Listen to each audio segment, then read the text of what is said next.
Most people believe that the story of the Nephilim ended in the Great Flood. The giants were destroyed. The Watchers were bound.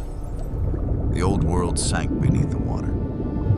Noah and his family stepped out of the ark, and humanity began all over again. But the Book of Enoch does not close the record there.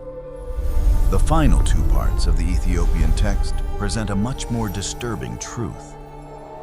The giants had disappeared from the face of the earth. But the greed, violence, and thirst for domination that once nurtured their world continued to exist in human history. It crept into the kingdoms. It operated through the armies. It even manipulated the church, causing humans to stray further and further away from God. And according to Enoch, every one of those actions is being recorded before God. Tonight, the final record will be opened. In the previous video, we went through the first 3 parts of 1st Enoch. The Book of the Watchers took us to Mount Hermon, where 200 Watchers took an oath together and then stepped into the human world. They took women as wives, gave birth to the giants, and handed down knowledge that exceeded permitted limits. The Book of Parables elevated Enoch's vision to the heavenly court, where kings, oppressors, and all rebellious powers must stand before the judgment of the Most High. The Book of the Heavenly Luminaries described the movement of the sun, the moon, the stars, and the 364-day calendar in Enoch's ancient cosmic system. But the manuscript still has 2 parts left. These are also the 2 parts closest to human life today. Part 4 stretches from chapter 83 to chapter 90, bearing the name The Dream Visions. Part 5 spans from chapter 91 to chapter 104, containing exhortations, blessings for the righteous, along with curses and disasters for those who intentionally live in sin. The Ethiopian Orthodox Tewahedo Church continues to preserve 1st Enoch in its biblical canon. Thanks to that Gegez tradition, these final 2 parts can still be read in their entirety after many centuries of near absence in the West. And right now, without making you wait any longer, we will begin from chapter 83, where Enoch first receives a haunting dream about the destruction of the world before the Great Flood. In that dream, he foresees a great judgment about to happen. And at the same time, it is as a mysterious door is opened leading into the entirety of human history, but all are concealed beneath difficult to understand symbols, which we will decode step by step together. By the way, what time are you watching this video? Please leave a comment. Who knows, maybe we are exploring this mystery together at the exact same special moment. Section 4, chapters 83 to 90, The Dream Visions. Chapter 83, And now, my son Methuselah, I will show thee all my visions, which I have seen, recounting them before thee. 2 visions I saw before I took a wife, and the one was quite unlike the other, the first, when I was learning to write the second, before I took thy mother, when I saw a terrible vision. And regarding them, I prayed to the Lord. I had laid me down in the house of my grandfather Mahalalel, when I saw in a vision how the heaven collapsed and was borne off and fell to the earth. And when it fell to the earth, I saw how the earth was swallowed up in a great abyss, and mountains were suspended on mountains, and hills sank down on hills, and high trees were rent from their stems, and hurled down, and sunk in the abyss. And thereupon a word fell into my mouth, and I lifted up my voice to cry aloud, and said, The earth is destroyed.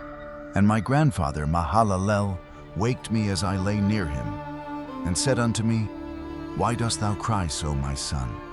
And why dost thou make such lamentation? And I recounted to him the whole vision which I had seen.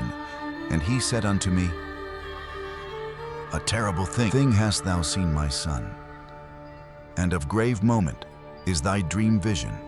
As to the secrets of all the sin of the earth, it must sink into the abyss and be destroyed with a great destruction. And now, my son, arise, and make petition to the Lord of glory, since thou art a believer, that a remnant may remain on the earth, and that he may not destroy the whole earth. My son from heaven, all this will come upon the earth, and upon the earth there will be great destruction. After that I arose, and prayed, and implored, and besought, and wrote down my prayer for the generations of the world. And I will show everything to thee, my son Methuselah. And when I had gone forth below, and seen the heaven and the sun rising in the east, and the moon setting in the west, and a few stars, and the whole earth and everything as he had known it in the beginning, then I blessed the Lord of judgment, and extolled him, because he had made the sun to go forth from the windows of the east, and he ascended, and rose on the face of the heaven, and set out, and kept traversing the path shown unto him. Chapter 84. And I lifted up my hands in righteousness, and blessed the Holy and Great One, and spake with the breath of my mouth, and with the tongue of flesh which God has made, for the children of the flesh of men, that they should speak therewith. And he gave them breath, and a tongue, and a mouth, that they should speak therewith. Blessed be thou, O Lord King, great and mighty in thy greatness, Lord of the whole creation of the heaven, King of kings and God of the whole world. And thy power and kingship and greatness abide forever and ever. And throughout all generations thy dominion, and all the heavens are thy throne forever, and the whole earth thy footstool forever and ever. For thou hast made, and thou rulest all things, and nothing is too hard for thee. Wisdom departs not from the place of thy throne, nor turns away from thy presence. And thou knowest, and seest, and hearest everything. And there is nothing hidden from thee, for thou seest everything. And now the angels of thy heavens are guilty of trespass, and upon the flesh of men abideth thy wrath, until the great day of judgment. And now, O God, and Lord, and great King, I implore and beseech thee to fulfill my prayer, to leave me a posterity on earth, and not destroy all the flesh of man, and make the earth without inhabitant, so that there should be an eternal destruction. And now, my Lord, destroy from the earth the flesh which has aroused thy wrath, but the flesh of righteousness and uprightness establish as a plant of the eternal seed. And hide not thy face from the prayer of thy servant, O Lord. Chapter 85. And after this I saw another dream, and I will show the whole dream to thee, my son. And Enoch lifted up his voice, and spake to his son Methuselah, To thee, my son, will I speak, hear my words. Incline thine ear to the dream vision of thy father. Before I took thy mother Edna, I saw in a vision on my bed, and behold, a bull came forth from the earth, and that bull was white.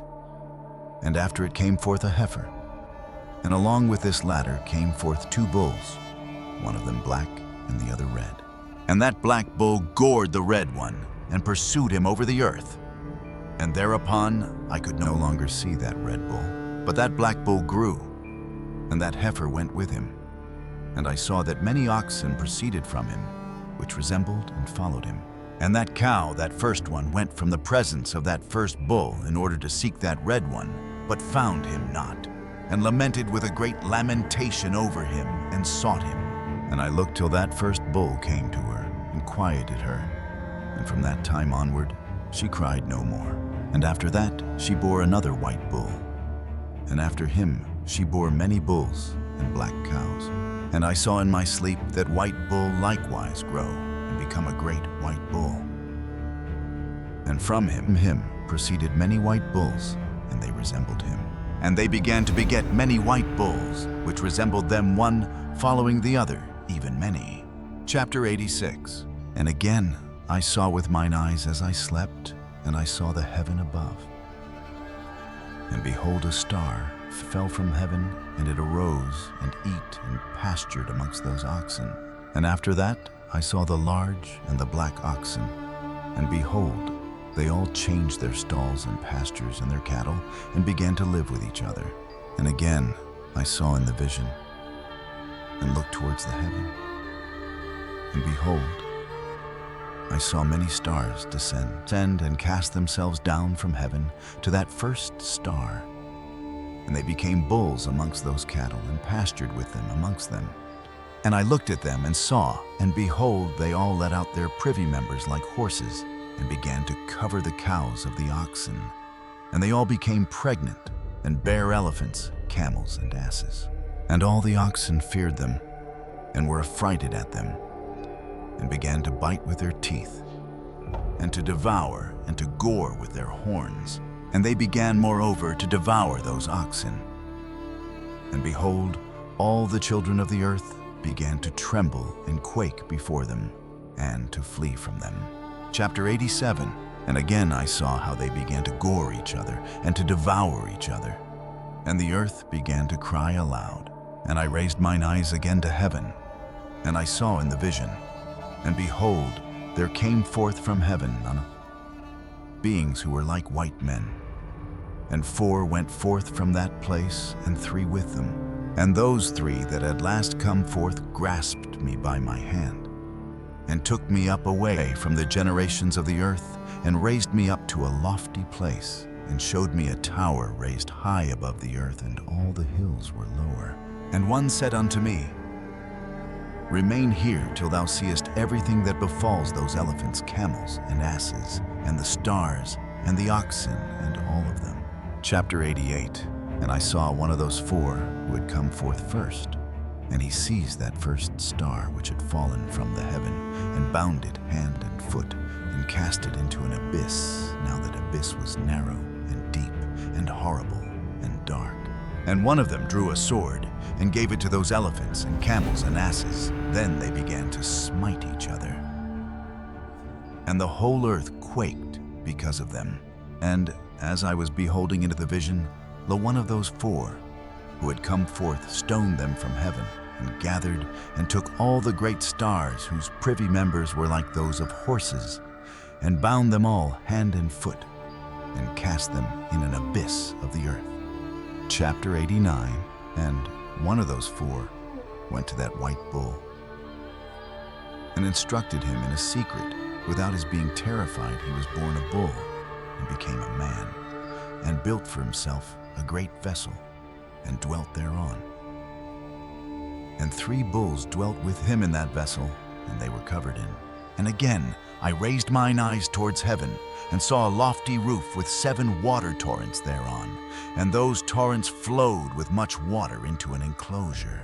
And I saw again, and behold, fountains were opened on the surface of that great enclosure, and that water began to swell and rise upon the surface. And I saw that enclosure till all its surface was covered with water. And the water, the darkness and mist increased upon it. And as I looked at the height of that water had risen above the height of that enclosure, and was streaming over that enclosure, and it stood upon the earth. And all the cattle of that enclosure were gathered together until I saw how they sank, and were swallowed up, and perished in that water. But that vessel floated on the water, while all the oxen and elephants and camels and asses sank to the bottom with all the animals, so that I could no longer see them. And they were not able to escape, but perished, and sank into the depths. And again I saw in the vision, till those water torrents were removed from that high roof, and the chasms of the earth were leveled up, and other abysses were opened. Then the water began to run down into these, till the earth became visible.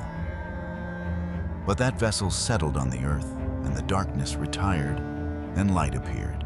But that white bull, which had become a man, came out of that vessel, and the 3 bulls with him. And one of those 3 was white, like that bull, and one of them was red as blood, and one black, and that white bull departed from them. And they began to bring forth beasts of the field and birds, so that there arose different genera: lions, tigers, wolves, dogs, hyenas, wild boars, foxes, squirrels, swine, falcons, vultures, kites, eagles, and ravens. And among them was born a white bull, and they began to bite one another. But that white bull which was born amongst them begat a wild ass, and a white bull with it, and the wild asses multiplied. But that bull which was born from him begat a black wild boar and a white sheep. And the former begat many boars, But that sheep begat 12 sheep. And when those 12 sheep had grown, they gave up one of them to the asses. And those asses again gave up that sheep to the wolves. And that sheep grew up among the wolves. And the Lord brought the 11 sheep to live with it, and to pasture with it among the wolves. And they multiplied, and became many flocks of sheep. And the wolves began to fear them. And they oppressed them until they destroyed their little ones. And they cast their young into a river of much water. But those sheep began to cry aloud on account of their little ones, and to complain unto their Lord. And a sheep which had been saved from the wolves fled and escaped to the wild asses. And I saw the sheep, how they lamented and cried, and besought their Lord with all their might, till that Lord of the sheep descended at the voice of the sheep from a lofty abode, and came to them and pastured them. And he called that sheep which had escaped the wolves, and spake with it concerning the wolves, that it should admonish them not to touch the sheep. And the sheep went to the wolves according to the word of the Lord. And another sheep met it, and went with it. And the two went and entered together into the assembly of those wolves, and spake with them, and admonished them not to touch the sheep from henceforth. And thereupon I saw the wolves, and how they oppressed the sheep exceedingly with all their power. And the sheep cried aloud. And the Lord came to the sheep, and they began to smite those wolves. And the wolves began to make lamentation.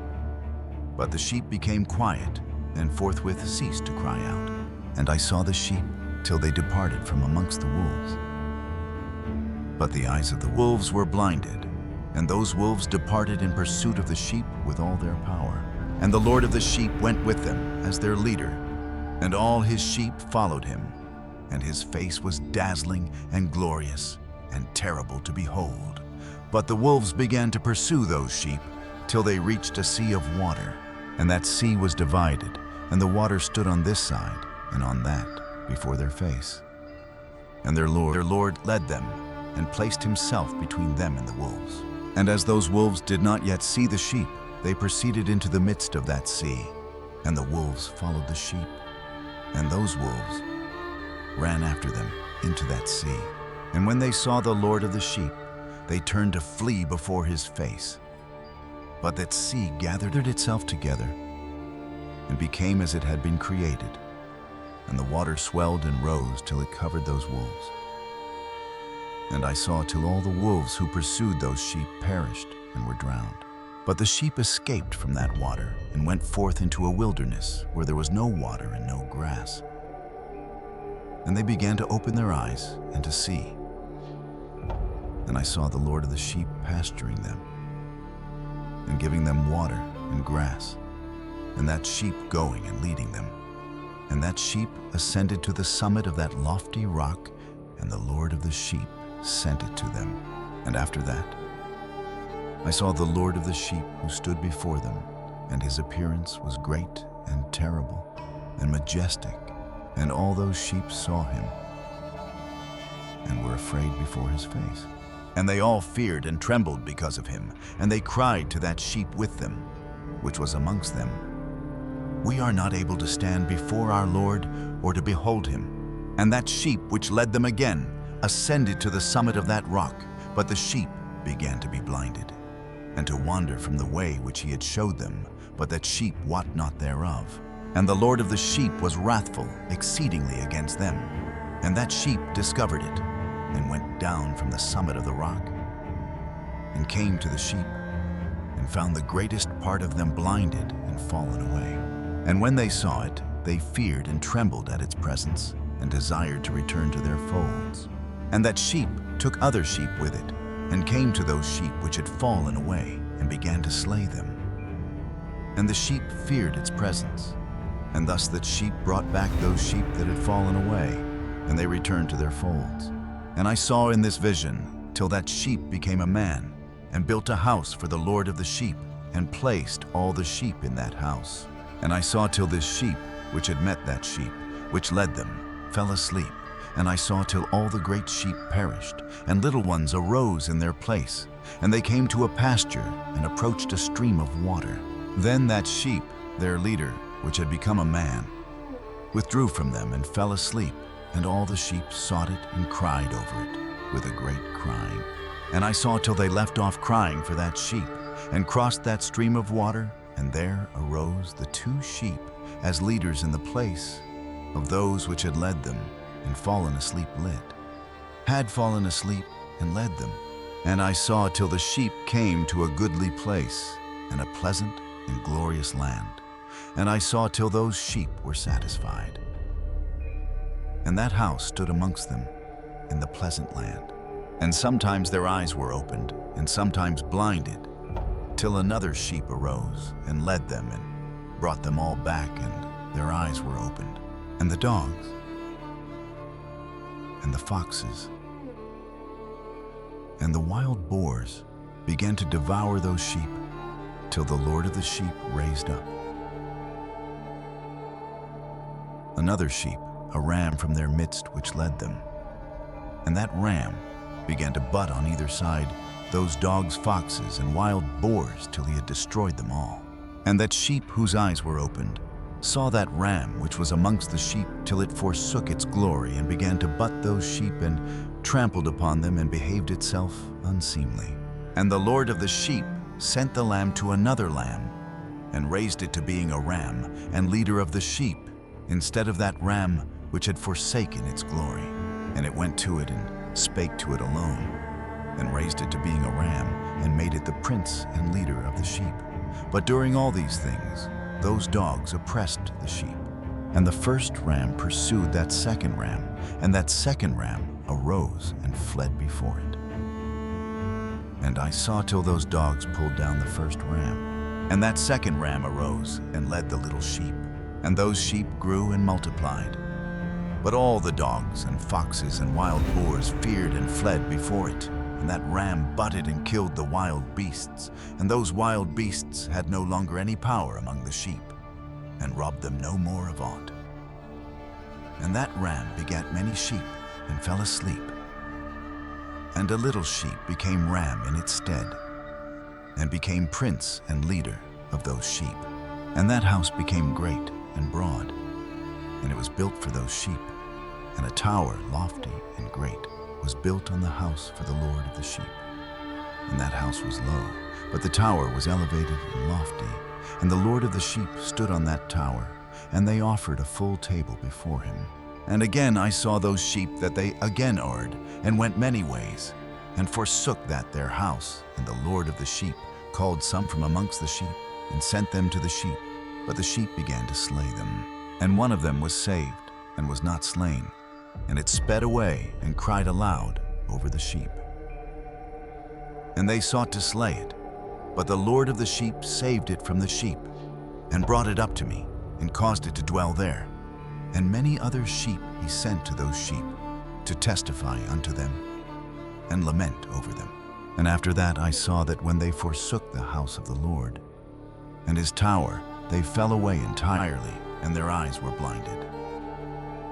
And I saw the Lord of the sheep, how he wrought much slaughter amongst them in their herds, until those sheep invited that slaughter, and betrayed his place. And he gave them over into the hands of the lions, and tigers, and wolves, and hyenas, and into the hand of the foxes, and to all the wild beasts. And those wild beasts began to tear in pieces those sheep. And I saw that he forsook that their house and their tower, and gave them all into the hand of the lions, to tear and devour them into the hand of all the wild beasts. And I began to cry aloud with all my power, and to appeal to the Lord of the sheep, and to represent to him in regard to the sheep, that they were devoured by all the wild beasts. But he remained unmoved, though he saw it, and rejoiced that they were devoured, and swallowed, and robbed, and left them to be devoured in the hand of all the beasts. And he called 70 shepherds, and cast those sheep to them, that they might pasture them. He spake to the shepherds and their companions, Let each individual of you pasture the sheep henceforward, and everything that I shall command you, that do ye. And I will deliver them over unto you duly numbered, and tell you which of them are to be destroyed, and them destroy ye. And he gave over unto them those sheep, And he called another and spake unto him, Observe and mark everything that the shepherds will do to those sheep, for they will destroy more of them than I have commanded them. And every excess and the destruction which will be wrought through the shepherds, record namely how many they destroy, according to my command, and how many, according to their own caprice, record against every individual shepherd all the destruction he effects. And read out before me by number how many they destroy, and how many they deliver over for destruction, that I may have this as a testimony against them, and know every deed of the shepherds, that I may comprehend, and see what they do, whether or not they abide by my command, which I have commanded them. But they shall not know it, and thou shalt not declare it to them, nor admonish them, but only record against each individual all the destruction which the shepherds effect each in his time, and lay it all before me. And I saw till those shepherds pastured in their season, and they began to slay and to destroy more than they were bidden. And they delivered those sheep into the hand of the lions. And the lions and tigers eat and devoured the greater part of those sheep, and the wild boars eat along with them. And they burnt that tower and demolished that house. And I became exceedingly sorrowful over that tower, because that house of the sheep was demolished, and afterwards I was unable to see if those sheep entered that house. And the shepherds and their associates delivered over those sheep to all the wild beasts to devour them. And each one of them received in his time a definite number. It was written by the other in a book how many each one of them destroyed of them. And each one slew and destroyed many more than was prescribed. And I began to weep and lament on account of those sheep. And thus in the vision I saw that one who wrote, how he wrote down every one that was destroyed by those shepherds day by day, and carried up and laid down, and showed actually the whole book to the Lord of the sheep, even everything that they had done, and all that each one of them had made away with, and all that they had given over to destruction. And the book was read before the Lord of the sheep. And he took the book from his hand, and read it, and sealed it, and laid it down. And forthwith I saw how the shepherds pastured for 12 hours. And behold, 3 of those sheep turned back, and came and entered, and began to build up all that had fallen down of that house. But the wild boars tried to hinder them, but they were not able. And they began again to build as before, and they reared up that tower, and it was named the High Tower. And they began again to place a table before the tower, but all the bread on it was polluted and not pure. And as touching all this, the eyes of those sheep were blinded, so that they saw not, and the eyes of their shepherds likewise. And they delivered them in large numbers to their shepherds for destruction. And they trampled the sheep with their feet, and devoured them.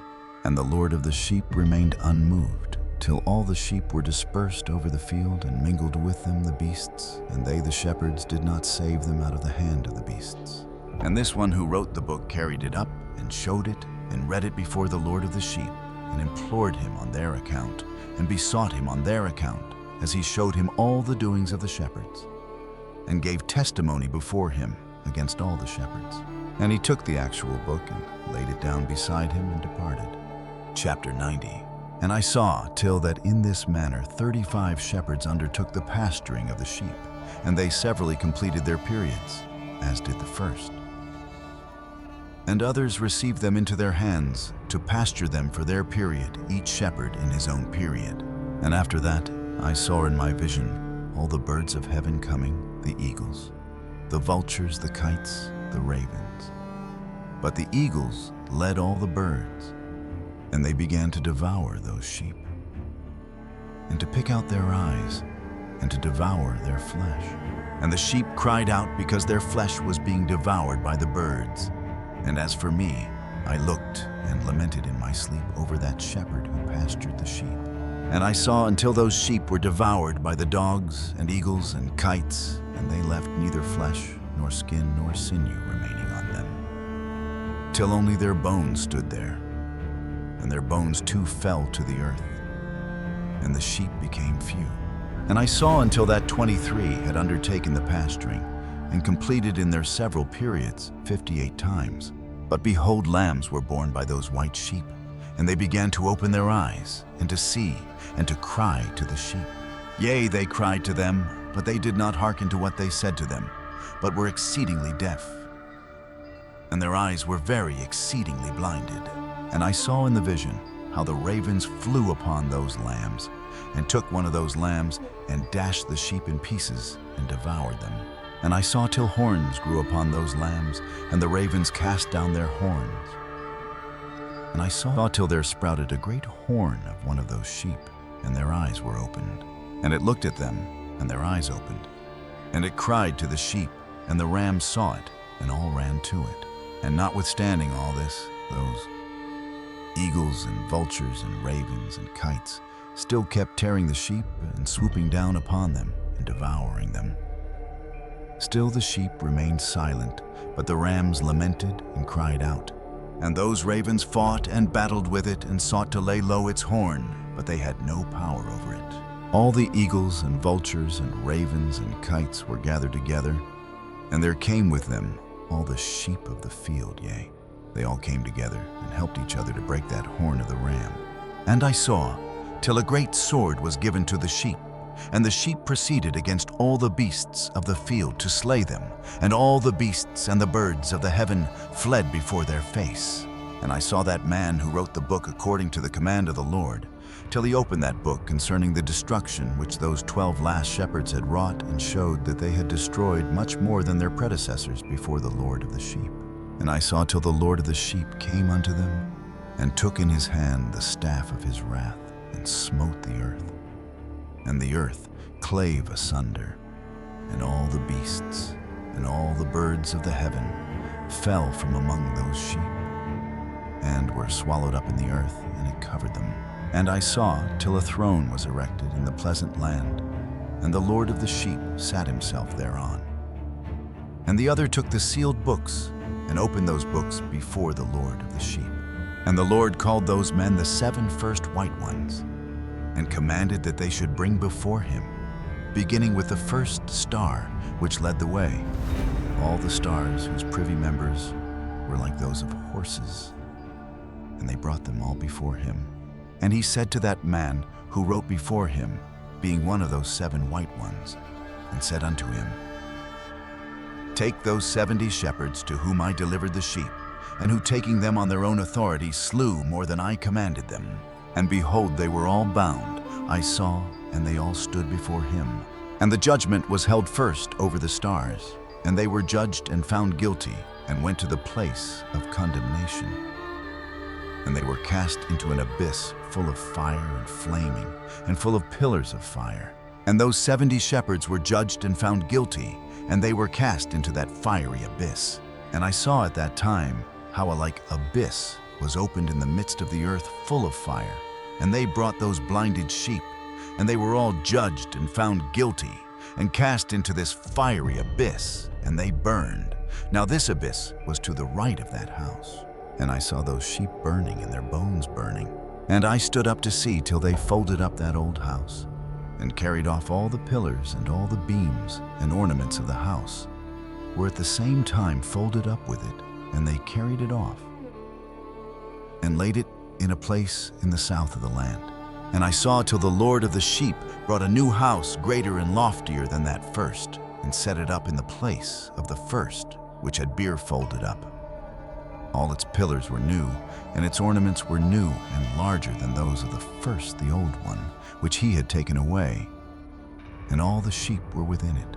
And I saw all the sheep which had been left, and all the beasts on the earth, and all the birds of the heaven, falling down, and doing homage to those sheep, and making petition to, and obeying them in everything.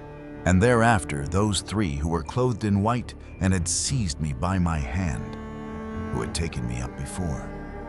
And the hand of that ram also seizing hold of me, they took me up and set me down in the midst of those sheep before the judgment took place.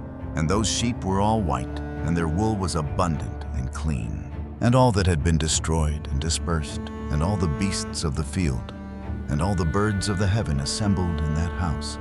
And the Lord of the sheep rejoiced with great joy, because they were all good, and had returned to his house.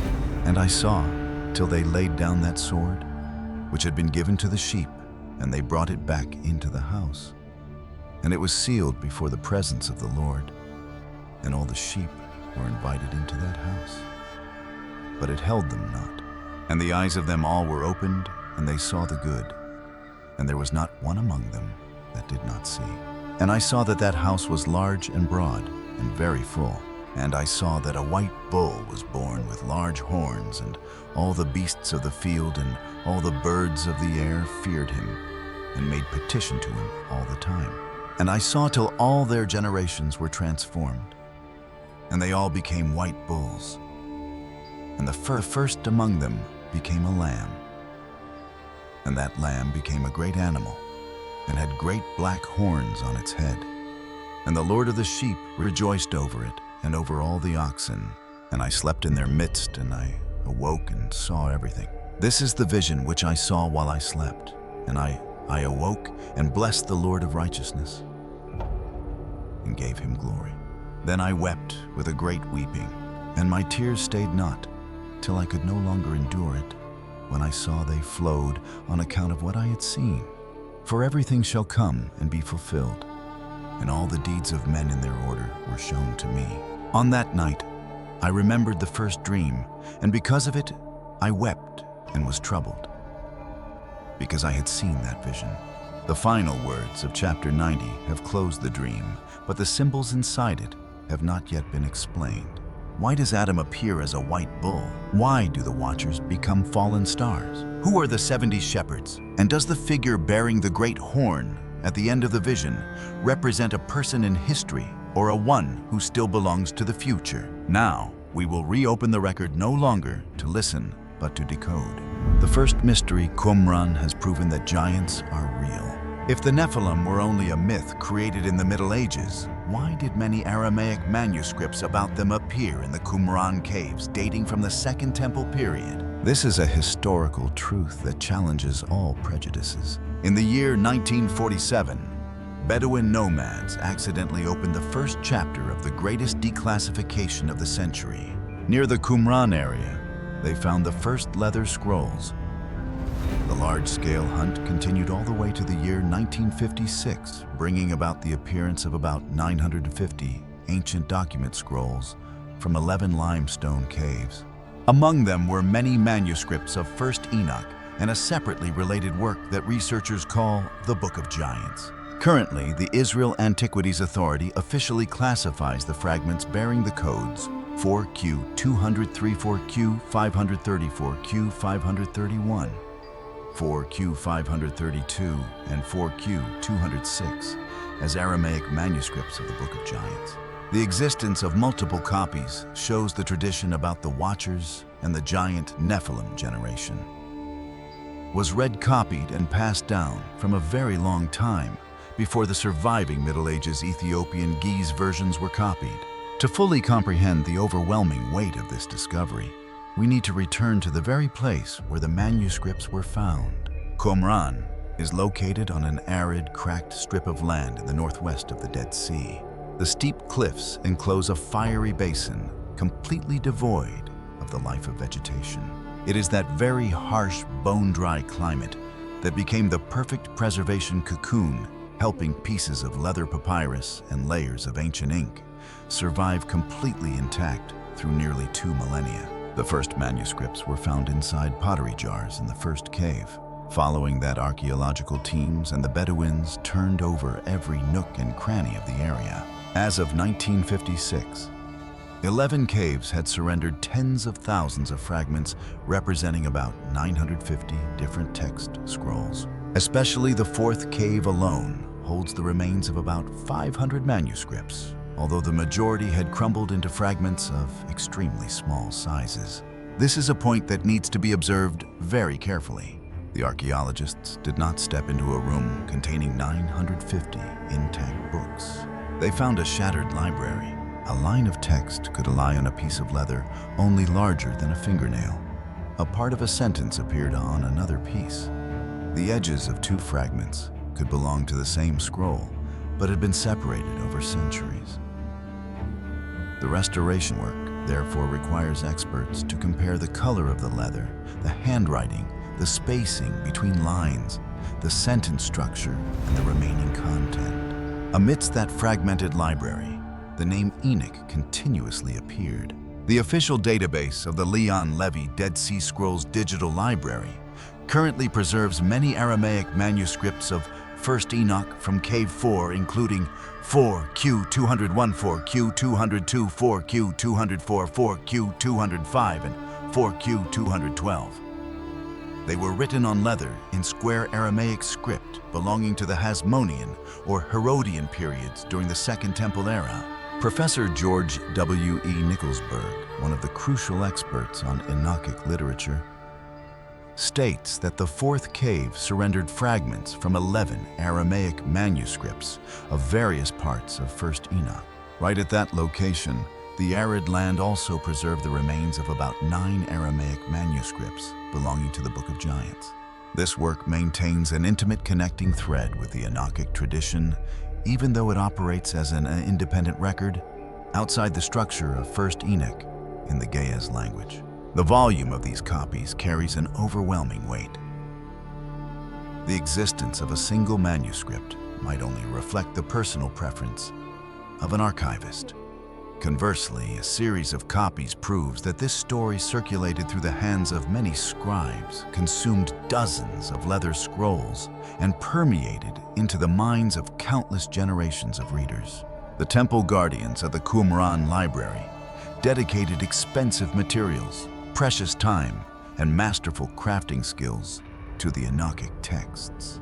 This action firmly affirms that the tradition about the Watchers, the giant species, the Great Flood, and the sentence from the Creator occupied a core position in their ideology. The sheer number of copies itself requires deeper analysis to determine its canonical status compared to the Torah. The Qumran library preserved a wide spectrum of document types: the Bible legal interpretations, community rules hymns, calendars, along with many other religious works. Nevertheless, the fact that this community continuously duplicated a story shows that they honored it as an extremely important document worthy of eternal preservation. The way they stored a series of copies of the community rule clearly proves that the frequency of copying directly reflects the influence of the text on the life of faith. Now let us analyze deeper into the Book of Giants. This name did not appear in the form of an intact book cover with a large row of text at the top. Instead, experts identified the work by stringing together Aramaic fragments that share a common system of characters, vocabulary, and plot. Yosef Milik was the pioneer in merging these fragments into a record belonging to the Enochic tradition.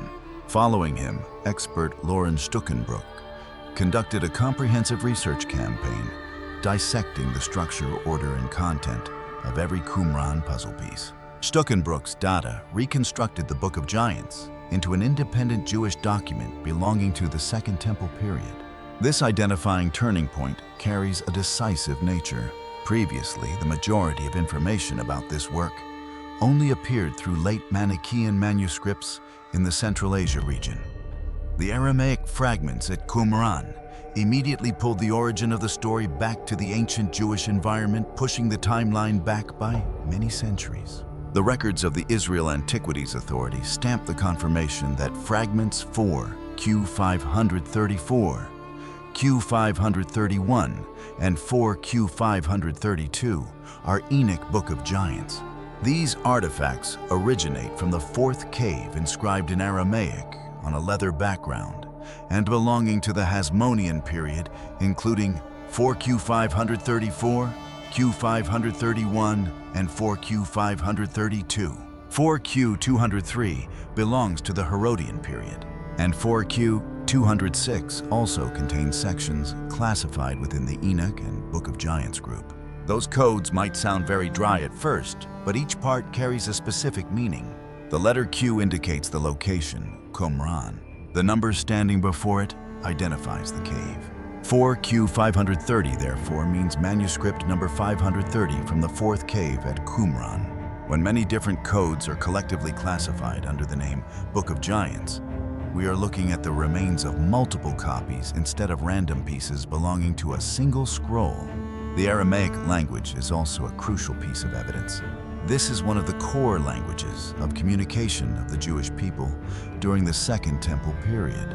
It also holds a leading role in many chapters of the books of Daniel and Ezra. The Enoch manuscripts at Qumran show that at least many parts of this tradition once circulated in Aramaic before being translated into Greek and ultimately being fully preserved in Ge'ez in Ethiopia. Humanity today possesses the full text of 1st Enoch entirely, thanks to the preservation efforts of the Ethiopian tradition. The Aramaic fragments at Qumran act like a time machine, allowing archaeologists to shine a light into the most primitive text layers. Through that, they compare the usage of vocabulary and affirm that the content of Enoch was deeply rooted in the Jewish world from a very long time before the Ge'ez manuscripts were born. This reality completely shatters the previously popular false prejudices. The Book of Enoch possesses an origin that reaches far beyond the Middle Ages period in Ethiopia. This African nation performed a great mission of preserving intact a Jewish tradition that is far more ancient than that. Qumran provides manuscripts written in Aramaic, meaning ancient texts recorded in the language that the Jewish people of that time commonly used. Ethiopia maintains the complete form, allowing us to receive the entire plot line in a continuous flow. These two massive archives, although separated by thousands of miles in geography and centuries in time, meet in absolute consistency regarding characters and the system of symbols. Together they tell the story of Enoch, the Watchers, the fallen angels, the giant generation, the forbidden secrets from the sky, the fury of the great flood, and the final judgment court of the Most High. The Book of Giants expands the scope of investigation in an extremely thorny direction. In 1st Enoch, the giant species is present primarily as the tragic consequence of the unnatural union between the Watchers and human women. They drained the resources of humanity, ignited massacres, and then turned to destroy their own kind on the threshold of the Great Flood. The Book of Giants opens up a rare perspective, leading the reader straight into the inner world of the giants themselves. A number of characters bear the names Ohia, Haya, and Mahaweh. They receive terrifying dreams, debate their meanings, and then seek out Enoch to understand the impending sentence. The remaining fragments are highly scattered, so the sequence of the entire story continues to be reconstructed by scholars. However, the main framework emerges quite clearly. The children of the Watchers gradually realize that their power is reaching its limit, and that the judgment from the sky will end the world of violence they have created. A special detail that draws the attention of researchers is the appearance of names linked to the Mesopotamian tradition, among them Gilgamesh and Humbaba or Hobabish. This shows that the author of the Book of Giants lived in an environment where Jewish stories about the Watchers could dialogue with the broader literary memory of the ancient Near East. This detail requires a clear analytical perspective, rather than completely equating the historical figure of Gilgamesh with the Nephilim. It shows that the compilers borrowed famous names of power to mold the world of the giant horde. That is precisely how ancient literature exercised its power. A community absorbs familiar images, reshapes them through the lens of their faith, and then explains their fate under the absolute judging authority of the Creator. So what has Qumran proven? First of all, Qumran helps us know more clearly that the story about the Nephilim is not a vague legend, but was recorded and passed down during a specific time and place in history. We hold in our hands real pieces of leather. We witness with our own eyes the original Aramaic writing system. We confirm that they emerged from caves belonging to the ecosystem of the Second Temple period. Experts completely master the methods of analyzing handwriting materials, crafting techniques, and the relationships between the fragments. This record has completely broken free from the space of Middle Ages translations, proudly stepping into the era of textual archaeology. The entirety of the Dead Sea Scrolls is dated to extend from around the 3rd century before Christ to the 1st century after Christ. Qumran simultaneously confirms that the story of the Watchers and the Giants possesses a deeply rooted history completely eliminating the hypothesis of a late fabrication by Christian scholars or Ethiopian scribes. It circulated fiercely within Second Temple Judaism. The preceding generations living before the formative period of Christianity fully absorbed this tradition. They read it in their native Aramaic. They copied it into countless versions. They placed it on equal footing in the same archive alongside the Bible legal interpretations, hymns, and the core documents of the community. Qumran exposes a reality that the Enochic universe possesses a scale vastly more massive than the current First Enoch collection in Ge'ez. The Book of Giants lies outside the 5 main parts of the Ethiopian version. Its appearance at Qumran proves that a series of Enochic records once ran parallel to each other, which includes the accounts regarding the offspring of the Watchers' documents that had disappeared from the majority of the Christian tradition. George Nicholsburg asserts that these fragments reflect a far greater and more multi-dimensional Enochic legacy than what the Ge'ez version preserves. But the question in the title still remains: has Qumran proven that giants are real? The exact answer depends on the type of evidence that we are asking about. Qumran provides documentary evidence. It proves that ancient Jewish communities passed down a detailed story system about the Watchers, the Nephilim, and the Judgment. Those stories have many characters, many copies, and a direct connection to how some Jewish people of that time read Genesis chapter 6. In terms of bioarchaeology, Qumran provides a completely different form of evidence. The excavation site focused on leather texts, pottery jars, coins, and residential ruins. A conclusion regarding the Nephilim bodies, according to biological structure, requires a skeletal system excavated from clear geological layers, subjected to radiocarbon dating methods, detailed anatomical analysis, genetic decoding, and cross-verification by independent expert panels. Having undergone a series of copying cycles and taking deep root in a core branch of thought of Second Temple Judaism, we confirm that the Book of Giants expanded the world of Genesis with characters and visions absent from the canonical Bible. As for the claims stating that archaeology has excavated Nephilim corpses right at Qumran, we demand a system of physical evidence completely separate from the existing leather texts. In those limestone caves, archaeologists successfully excavated the memories of humanity inscribed on leather. And in the flow of history, a memory surviving through dozens of copying generations inherently carries a devastating weight. Let us analyze the massive volume of labor to produce a scroll in the ancient world. An entire livestock system was activated to provide animal hides. The skin went through a meticulous process of cleaning, stretching, drying, and trimming. The craftsman drew every faint line. Ink was formulated from ancient recipes. A scholar fluent in writing sat copying every single character under the sunlight or the dim oil lamp. Every error required a careful scraping and correcting operation on the surface of the expensive material. Finally, the leather sheets were sewn into a scroll and transferred into a strict preservation environment. Every copy drained resources, skills, and thousands of hours of labor.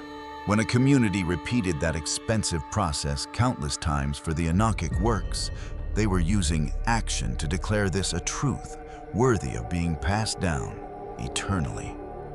What they protected went far beyond a horror story about tall creatures.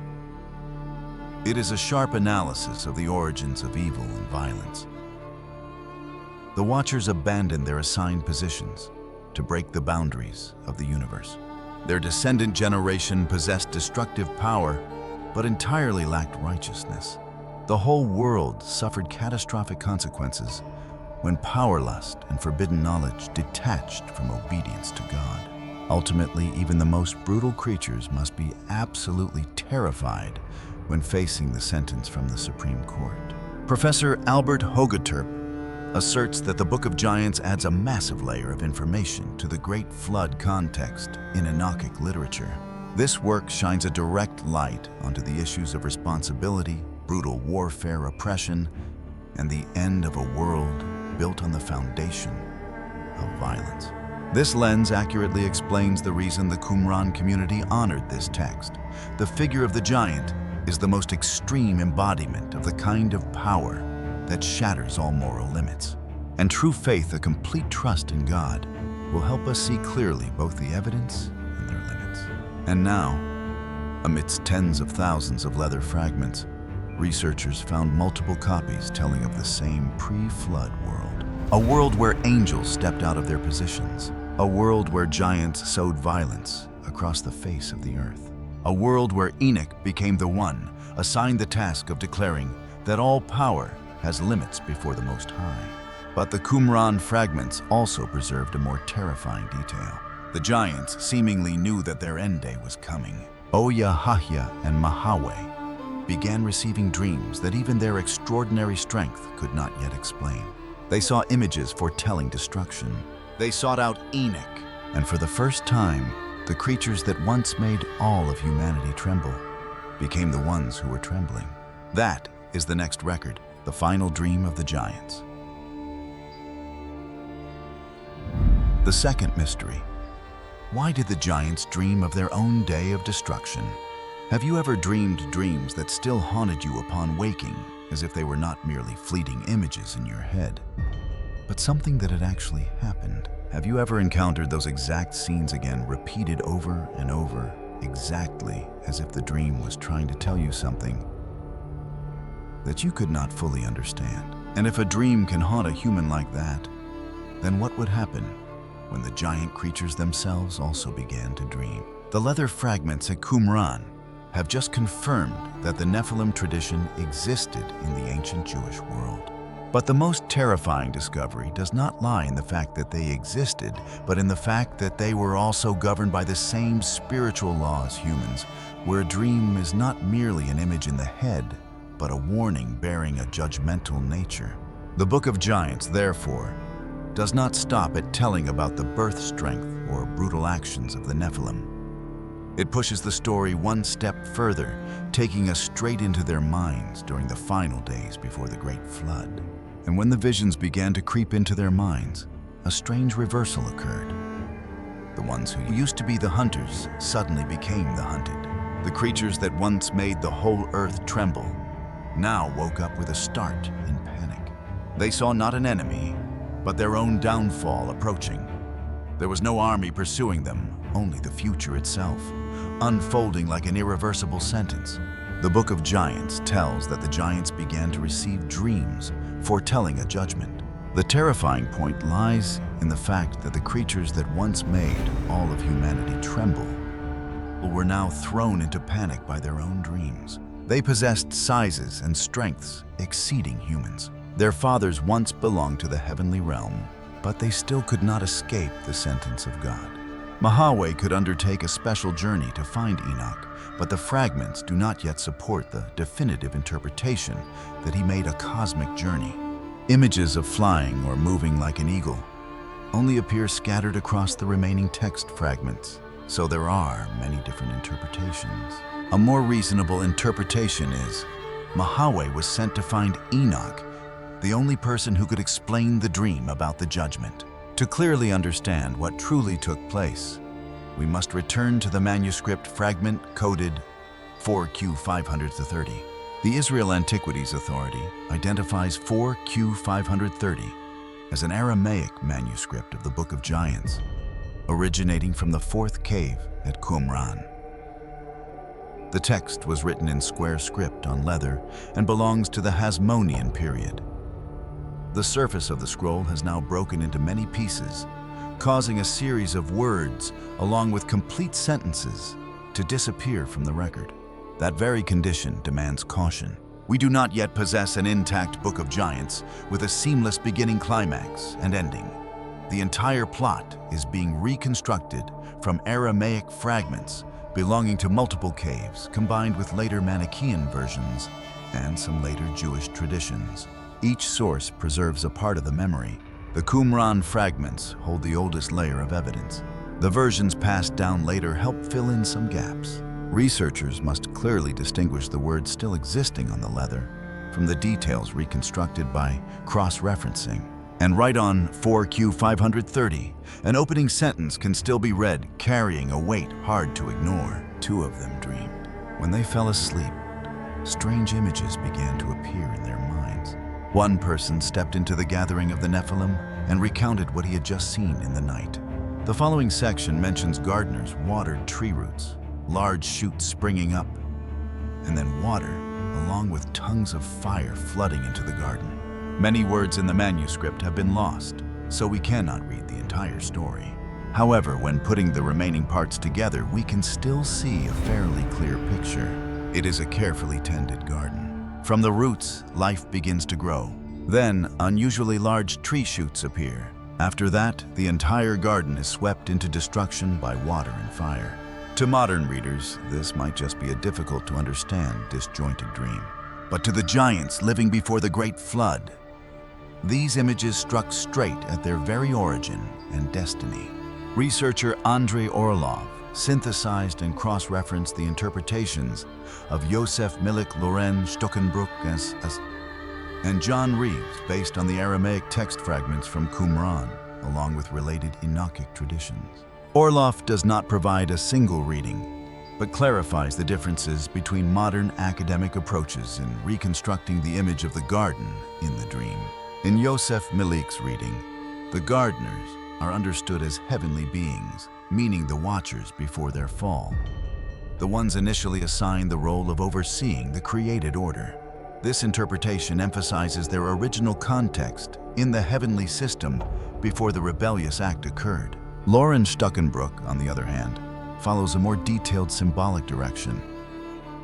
He argues that the act of watering the tree roots might reflect the Watcher's intervention in the reproductive order of humanity, meaning the union between the heavenly realm and earthly women. In this understanding, the tree roots symbolize human lineages, while the large shoots are a metaphorical image for the emergence of the Nephilim generation creatures exceeding natural limits. John Reeves, meanwhile, emphasizes the systematic nature of the entire dream rather than individual details. He views the garden as a miniature model of the created world, where any act of intervention in the natural order leads to the distortion of the entire structure of existence. When placing these three readings side by side, Orlov shows a crucial commonality. The garden is not merely a visual setting, but a metaphor for the human world in a state of being intervened with and distorted by the actions of the Watchers. The caretakers of the garden represent the angels once assigned a position in God's order. The tree roots are connected to the families on the earth. The giant shoots arising from the skewed watering process are precisely the Nephilim generation. The dream therefore retells the entire rebellion through a simple system of imagery. The Watchers stepped into the garden. They intervened with what was growing inside it. That intervention created a generation exceeding the natural structure of the garden. Ultimately, the garden itself had to endure water and fire to be cleansed. This remains an academic reconstruction because the leather has lost too many words to lock down every detail. However, the appearance of the gardeners, the roots, the large shoots, and the destruction scene create a chain of symbols that closely aligns with the Watcher's story in 1st Enoch. A later Jewish tradition commonly called the Midrash of Shemhazai, and Azazel preserves a more complete form of the dream about the garden. In that text, the two sons of Shemhazai both receive a vision. One person sees a stone tablet spread out on the earth. The other sees a garden full of trees. An angel from heaven descends holding an axe and chops down all the trees, leaving only one tree with 3 branches. When the two sons recount the dream, Shemhazai explains that the great flood is coming. One man and his 3 sons will survive. That image clearly points to Noah, Shem, Ham, and Japheth. Fragment 6, Q8 from Qumran, is also connected by some experts to the 3 preserved shoots, providing further basis for understanding the remaining tree with 3 branches as Noah's family. However, the Midrash version belongs to a later period and helps illuminate the ancient tradition rather than directly replacing the lost lines on 4Q530. This clear delineation helps the entire record maintain consistency and academic reliability. 4Q530 preserves the dream about the garden roots, shoots, water, and fire. LXXXIII-XC provides a small fragment potentially connected to the survival of the three branches. The Midrash tradition directly explains the imagery with Noah and his three sons. When placing the three sources side by side, a pattern gradually emerges. The generation born from the transgression of the Watchers will be swept from the face of the earth, while Noah's lineage is preserved so that humanity can continue to exist. But the garden is only one of the dreams. Another fragment bearing the code 2Q226 mentions a tablet being submerged in water. The water rises and covers the surface. Then the tablet is pulled out. The manuscript is too short for us to read the entire content written on it. The popular reconstruction suggests that many names were washed away by the water, leaving only 3 names or 3 signs related to the survivors. The 3 names part needs to be placed within the scope of reconstruction, whereas the image of the tablet sinking underwater is directly preserved by the Aramaic fragment. The Israel Antiquities Authority identifies 2Q26 as an Aramaic manuscript of the Book of Giants, written on leather during the Herodian period. The image of the tablet brings us to another layer of meaning. In the ancient world, writing tablets stored names, contracts, genealogies, properties, and the memories of the community. When water covered the tablet and washed away what was written, the dream depicted much more than physical death. An entire generation was being erased from the records of the world. Their names would disappear. The power they built would collapse. The feats that once made them arrogant would be unable to protect them when the water rose. The giants had turned their bodies into tools of domination. The dream showed a flood powerful enough to wash away both their bodies and their memories. Here, the power of the symbol becomes cold. War between warriors, the solidity of fortresses, or the physical superiority of a dominant species can all create a sense of invulnerability. But before God's judgment, those structures are no longer a counterweight. Water does not need to wage war.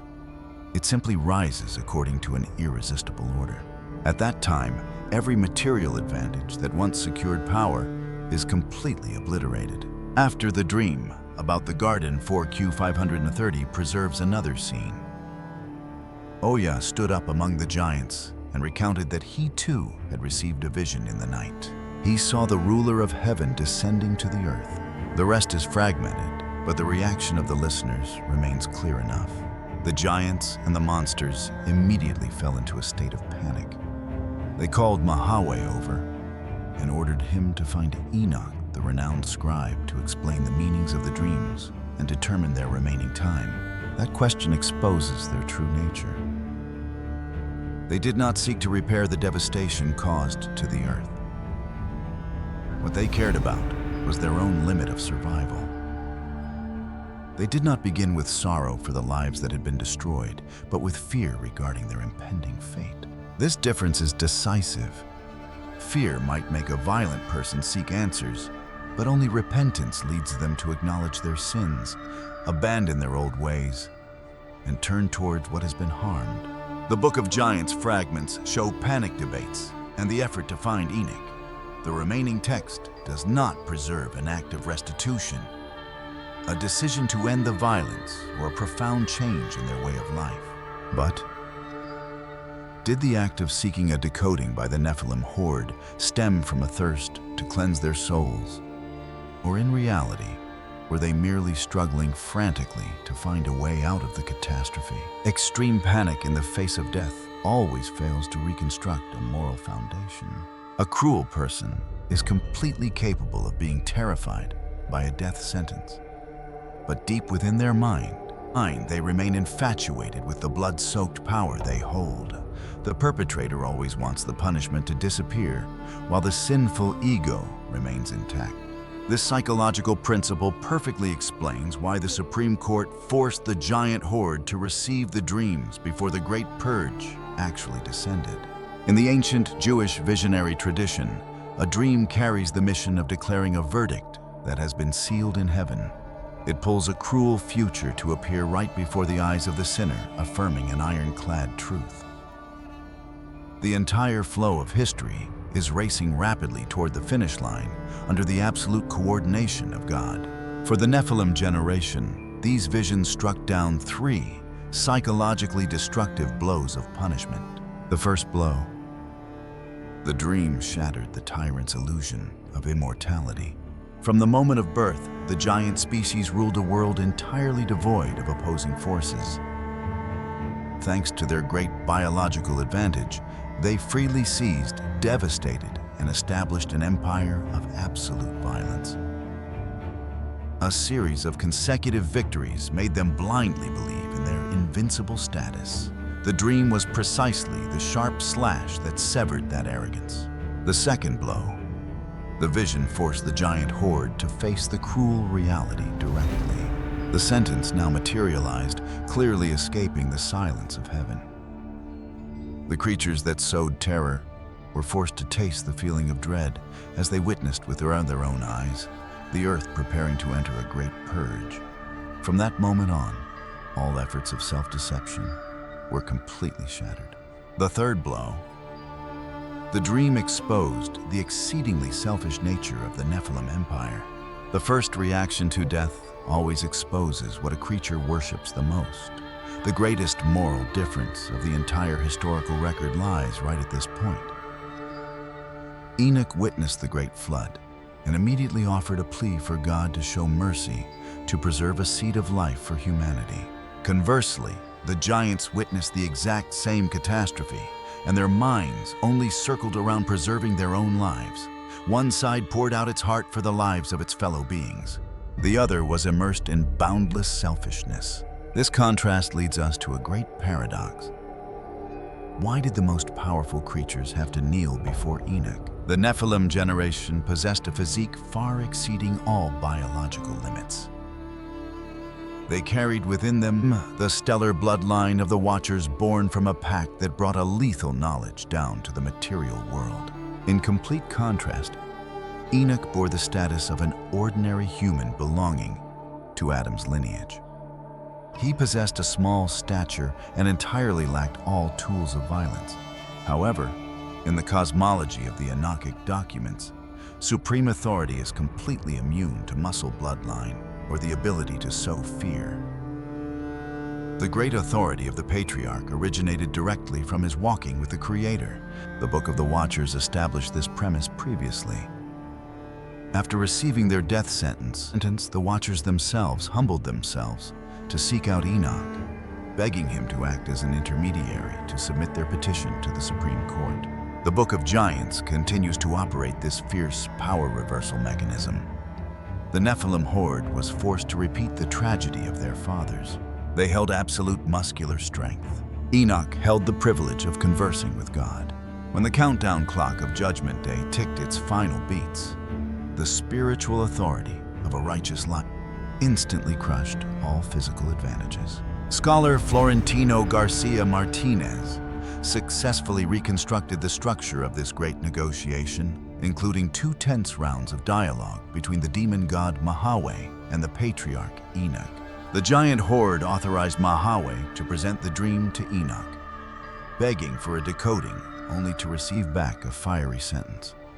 The team of experts led by Lauren Stuckenbrook continuously analyzed the fragment system to confirm the sequence of this journey. In the investigation record, Mahaweh took on the position of a messenger, even though late Manichaean legends wove images of this creature flying like an eagle across vast spaces. The Aramaic fragments at Qumran maintain an incredibly practical attitude. This ancient document completely excludes sci-fi technologies or physical spacecraft systems. It places the entire focus on the cruelty of the mission Mahaweh was forced to leave the fortress of the giant horde humble himself to seek out the small patriarch and bring the verdict back. That very starkness creates a terrifying psychological weight. The story itself is already full of epic elements. The very fact that a Nephilim demon god had to plead for help from a mortal human of flesh and blood shattered the entire biological order on the earth. Let us recreate that encounter according to the exact mechanics of the original text. Standing behind Mahaweh was an entire giant empire sinking in utter panic. Standing before that creature was a solitary man, completely empty-handed. Mahaweh brought fear. Enoch bestowed the answer. The giant horde thirsted to master the future. The patriarch proclaimed the final sentence from the Supreme Court. Right at those coordinates, all massive sizes became meaningless. And Enoch's reply nailed down their fate, confirming the absolute authenticity of the vision. The brutal empire of the Nephilim counted down to its doom. The rebellion of the Watchers had sown a seed of crime that corrupted the entire earth, tearing apart the boundaries of creation. This death sentence was aimed directly at both the horde of fallen angels and their deformed generation. Although the archaeological fragments are extremely scattered, Garcia Martinez's summary still identifies a solid flow. Enoch returned an ironclad rebuke meant for the giant horde, while simultaneously honoring the absolute authority of God. A decisive issue arises. Did this dream carry the meaning of an opportunity for atonement? We are forced to handle this data with absolute alertness. In 1st Enoch, the Supreme Court completely dismissed the petition of the Watchers. These entities fully grasped the laws of heaven, once enjoyed the divine presence, yet still determinedly turned toward the path of rebellion. Enoch brought back a cruel message. They would forever lose their peace and be forced to witness the spectacle of their offspring, slaughtering one another. The Book of Giants pushes the Nephilim generation into the exact same tragic plight, although some late hybridized texts tend to embellish details calling for repentance. The original Aramaic record fully exposes the instinctual survival reaction of the giant horde. They panicked, they gathered, they argued. They sent an envoy to inquire about the future. The archaeological text is completely devoid of any signs of a moral revolution inside the Nephilim world. Therefore, this vision operated as a sentence pronouncement, showcasing the authority of the Creator. It tore away the veil of illusion, forcing the perpetrator to stare fixedly at the price to be paid. The subsequent transformation belonged to the choice of the heart of the receiver. This record strikes a powerful blow to the psychology of modern humanity. So many people only begin to don the cloak of morality when the scythe of consequences rests against their necks. When their bodies are exhausted, only then do they regret their health. When their homes are broken, only then do they realize the lethality of words. When power slips from their hands, only then do rulers hastily dispense apologies to their victims. The difference between panic in the face of death and a true cleansing of the soul creates a distinct boundary. Fear forces a person to seek every way to slip away from punishment. Repentance demands a brave individual to confront the crime, shoulder the responsibility, and reconstruct the path of life. The giants clearly knew the destructive floodwaters were rushing in. What they lacked was a solid moral foundation, established prior to the vision descending. Enoch represented a completely opposing ideology. He maintained his faithfulness and walked alongside God throughout every heartbeat of ordinary life. It was that very staunch spiritual foundation that helped him stand firm before the visionary images carrying the power to destroy the mind. Thanks to that, Enoch was able to maintain compassion, offering pleas for humanity right amidst the apocalyptic setting. The Nephilim horde faced the exact same fiery future, and they merely thrashed about frantically for their own lives. One dream, two contrasting reactions, two paths of destiny eternally separated. This death sentence redefined the entire metric of true power. The Nephilim horde held the blood of cosmic entities, while Enoch carried an ironclad faith in his heart. The giant horde possessed a physique that crushed every creature on the earth, while Enoch possessed a soul sealed by the Supreme Court. The Nephilim manipulated the earth for a brief era, while Enoch held the key to decode every sentence in heaven. When the gavel of judgment struck down, it was that spiritual authority that decided the entire game. A divine origin was utterly powerless to salvage those who turned their backs on the Creator. Scientific knowledge, transcending eras, completely failed to wash clean a soul thirsting for violence. Even the privilege of seeing into the future was useless in constructing righteousness. Only a life fully submitted under the shadow of God's wings was sufficient to receive a cruel truth while still maintaining humility. That is exactly the reason the Book of Giants forced the cruel ones to witness for themselves the scenario of the doomsday. This dream was entirely devoid of any glorification meant for their prophetic abilities. It carried the mission of affirming an ironclad truth. Every entity in the universe is locked tightly within the limits of the Creator. The ones wielding the most destructive power still had to fall before justice. The most bloodthirsty generation was forced to pay their debt of lives in full. And a verdict sealed by the Supreme Court would crush every effort of resistance from the earth. Ultimately, what tore apart the minds of the Nephilim horde completely lacked the images of water fire or ruined gardens. The utter terror stemmed from their realization that they themselves were the center of the sentence.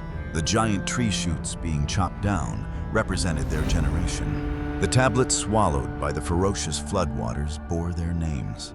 The ruler of heaven was personally descending to annihilate the rotting empire they had so painstakingly built. And Enoch, that physically minuscule human, was holding the death sentence, which the entire might of the giant horde was powerless to resist.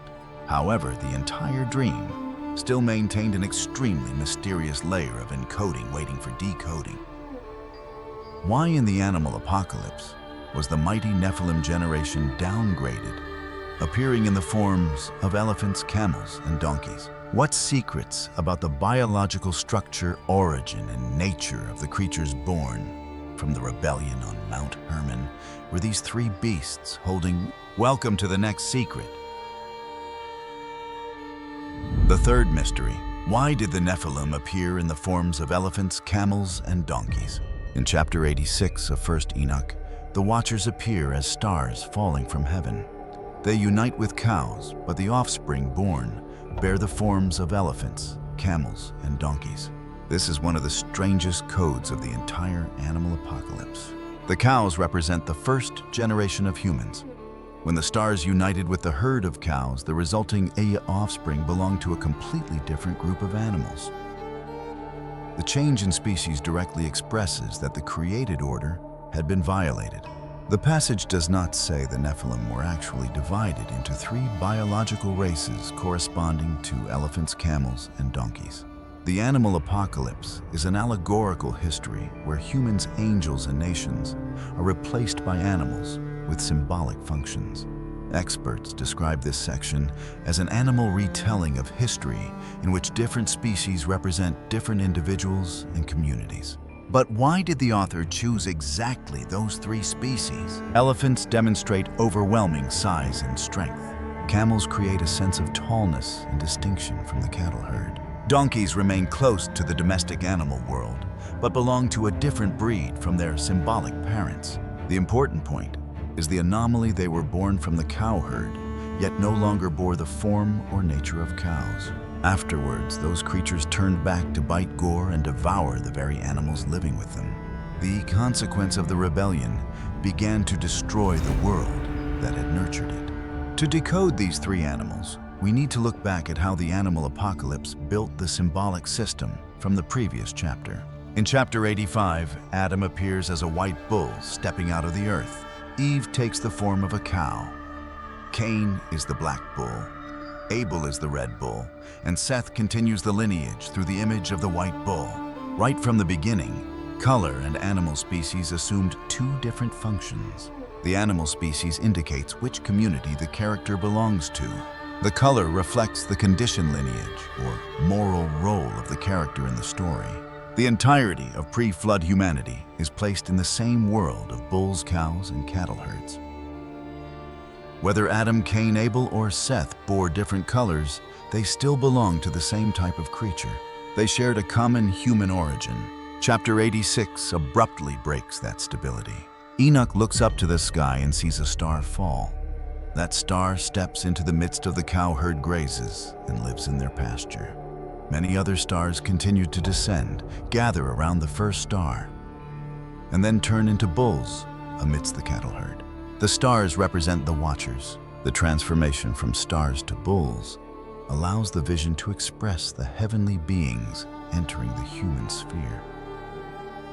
They abandon their position in heaven, step down to earth, and take on a form suitable for physical intercourse with the women symbolized by cows.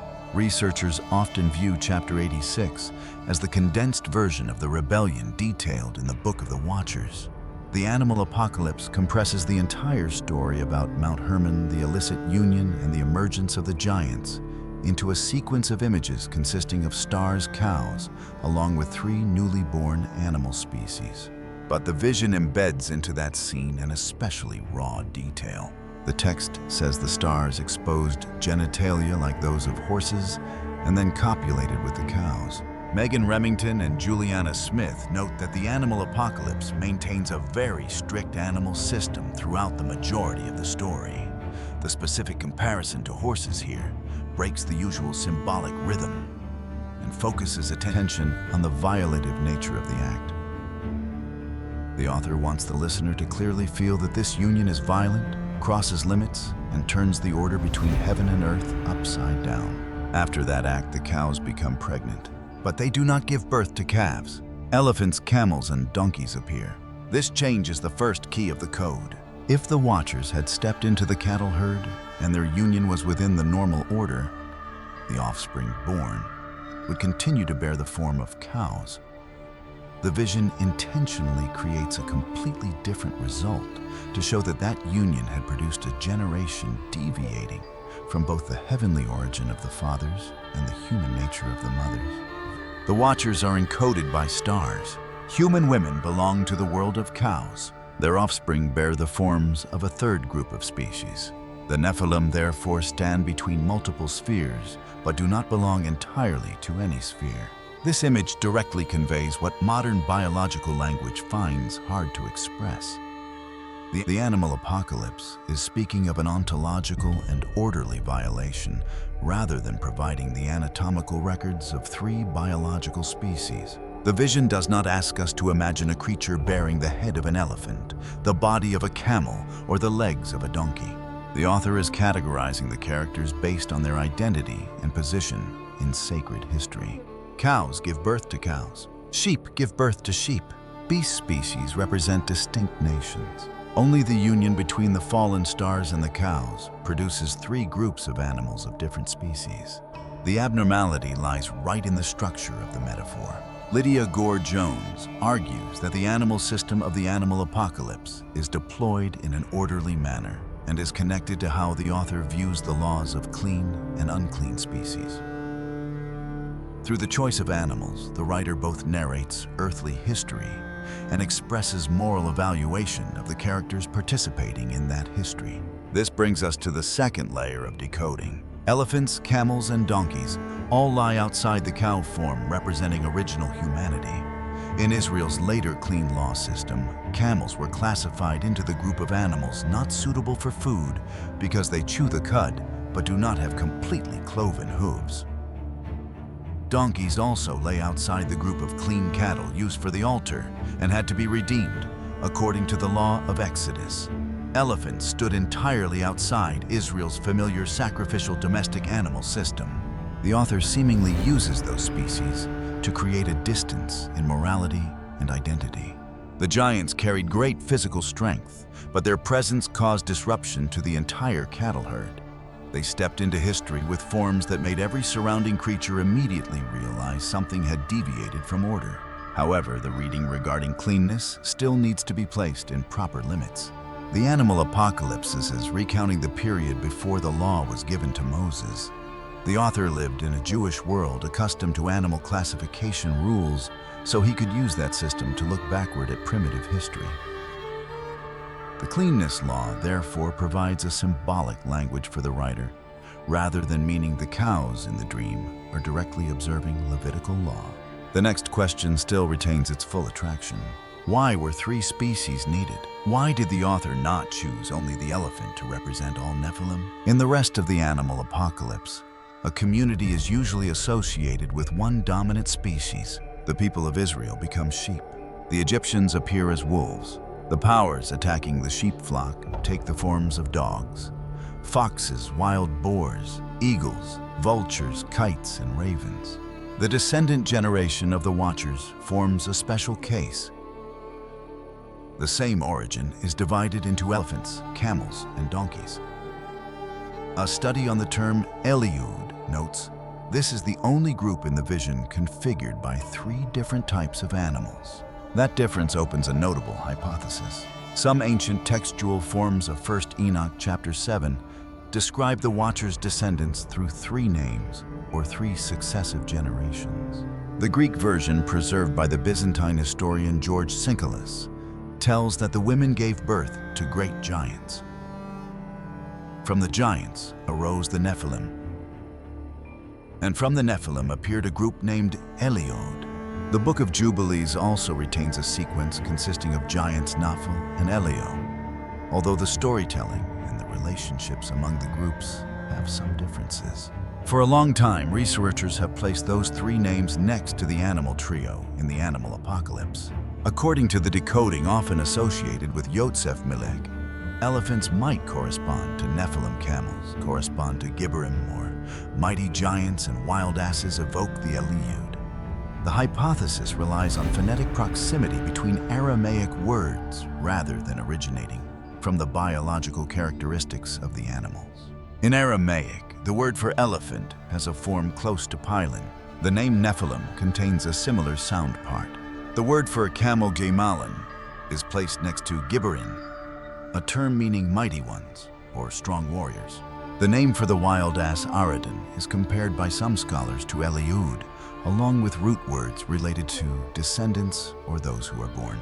The ancient writer might have chosen animals based on wordplay, helping the Aramaic-speaking audience hear the names of the giant groups right inside the animal names. If this hypothesis is true, elephants, camels, and donkeys do not merely describe 3 body shapes. They act as 3 code names. When ancient listeners heard Pilin, they could immediately associate it with the Nephilim.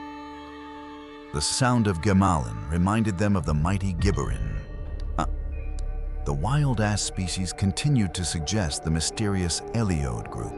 That is a very effective storytelling technique. The author hides the true names of the characters under animal forms, but still leaves acoustic traces sufficient for a community familiar with the tradition to recognize them. Nevertheless, the specific correspondence between each species and each name remains within the realm of research. The manuscripts of 1 Enoch chapter 7 contain differences in wording.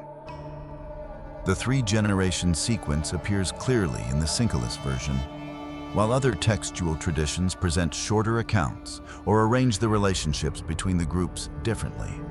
The term Eliud also continues to spark debate regarding its origin and meaning. Therefore, we can affirm that the animal trio is connected to the descendants of the Watchers, pairing the elephant exactly with Nephilim. The camel with Gibberim and the donkey with Eliud is an academic solution with foundation, but still needs to be presented as a hypothesis. The 3rd layer of decoding comes from the very characteristics of each animal. The elephant creates an immediate impression of mass. To a community in ancient Judea, elephants belonged to an alien world and were associated with the military power of large kingdoms. During the Hellenistic period, war elephants appeared in the armies of many empires and became symbols of the ability to crush enemy formations. Their images carried a sense of both bizarre and overwhelming. The animal apocalypse does not directly explain that the elephant symbolizes the specific height of the Nephilim. However, placing the largest land creature in the first position creates a clear signal about scale along with strength. When an elephant steps into the midst of the cowherd, the entire proportion of the scene instantly changes. The cattle herd that once occupied the entire frame now has to face a creature taller, heavier, and capable of causing horrific damage. That is also exactly how 1 Enoch describes the impact of the giants on the human world. Their presence disrupts the balance of resources, strength, and self-defense capabilities of humanity. The camel brings a different kind of difference. It remains a familiar large animal in the Near East, but its tall shape, long neck, humped back, and ability to cross arid regions make it clearly separate from the cowherd. Camels can carry heavy loads, travel far distances, and survive in harsh conditions. When placed into the Nephilim code, it might highlight tall stature along with enduring capability. However, the text does not give the camel its own explanation, so this meaning still remains at the level of visual association. The third species causes even more curiosity. The Old English translation by R.H. Charles uses the word asses, meaning donkeys. In Aramaic, the studied term usually indicates the wild ass or onager, a species famous for speed, ferocity, and the ability to live outside human control. The Qumran fragments on the Great Flood still preserve the sequence consisting of wild ass, camel, and elephant, thereby confirming the trio was present in the ancient Aramaic text layer. Domestic donkeys live near humans and bear the bridle. Wild asses belong to the open lands, move freely, and resist the yoke of control. The Book of Job, chapter 39, describes the wild donkey as a creature loosed from its bonds, making the wasteland its home, and staying away from the driver's call. That image fits a generation born from a rebellious act. The Nephilim possessed strength, but lacked moral discipline. They lived amidst the human world, but rejected the order that helps a community survive. Every limit quickly became something for them to trample over. However, we still need to keep the exact focus of the text. Chapter 86 does not explain each animal according to a fixed code table. The reading based on size, shape, and behavior helps the audience understand the power of the imagery, while the Aramaic linguistic hypothesis explains deeper why the author chose exactly those three species. Two layers of meaning can coexist. The sound helps identify the identity, the shape conveys the nature, and the difference in species proclaims that a sacred boundary has been broken. The most notable point still lies in their origin. The Watchers bear the star image because they belong to the heavenly realm. When descending, they turn into bulls to live among humans. The union with the cows gives birth to creatures that both bear the traces of the material world and shatter the species system operating on Earth. The animal apocalypse emphasizes the sin of the Watchers by making the consequence become tangible. The rebellion did not stop in their thoughts. It created a new generation. That generation continued to carry the violation into every pasture cattle herd and human community.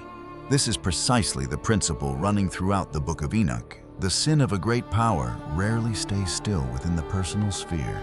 It generates consequences. The consequences develop into a system. Then that system turns back to consume the world that contained it. Chapter 86 describes the cowherd beginning to fear. Violence erupts with teeth mouths and horns. The newly appeared creatures bite, tear, devour, and cause the children of the earth to tremble and then flee. And the pronoun section in the Aramaic and Gesis sentences create some difficulty in identifying exactly which group began to gore with horns. Patrick Tiller notes that elephants, camels, and donkeys originally did not have horns, so that action might relate to the cowherd.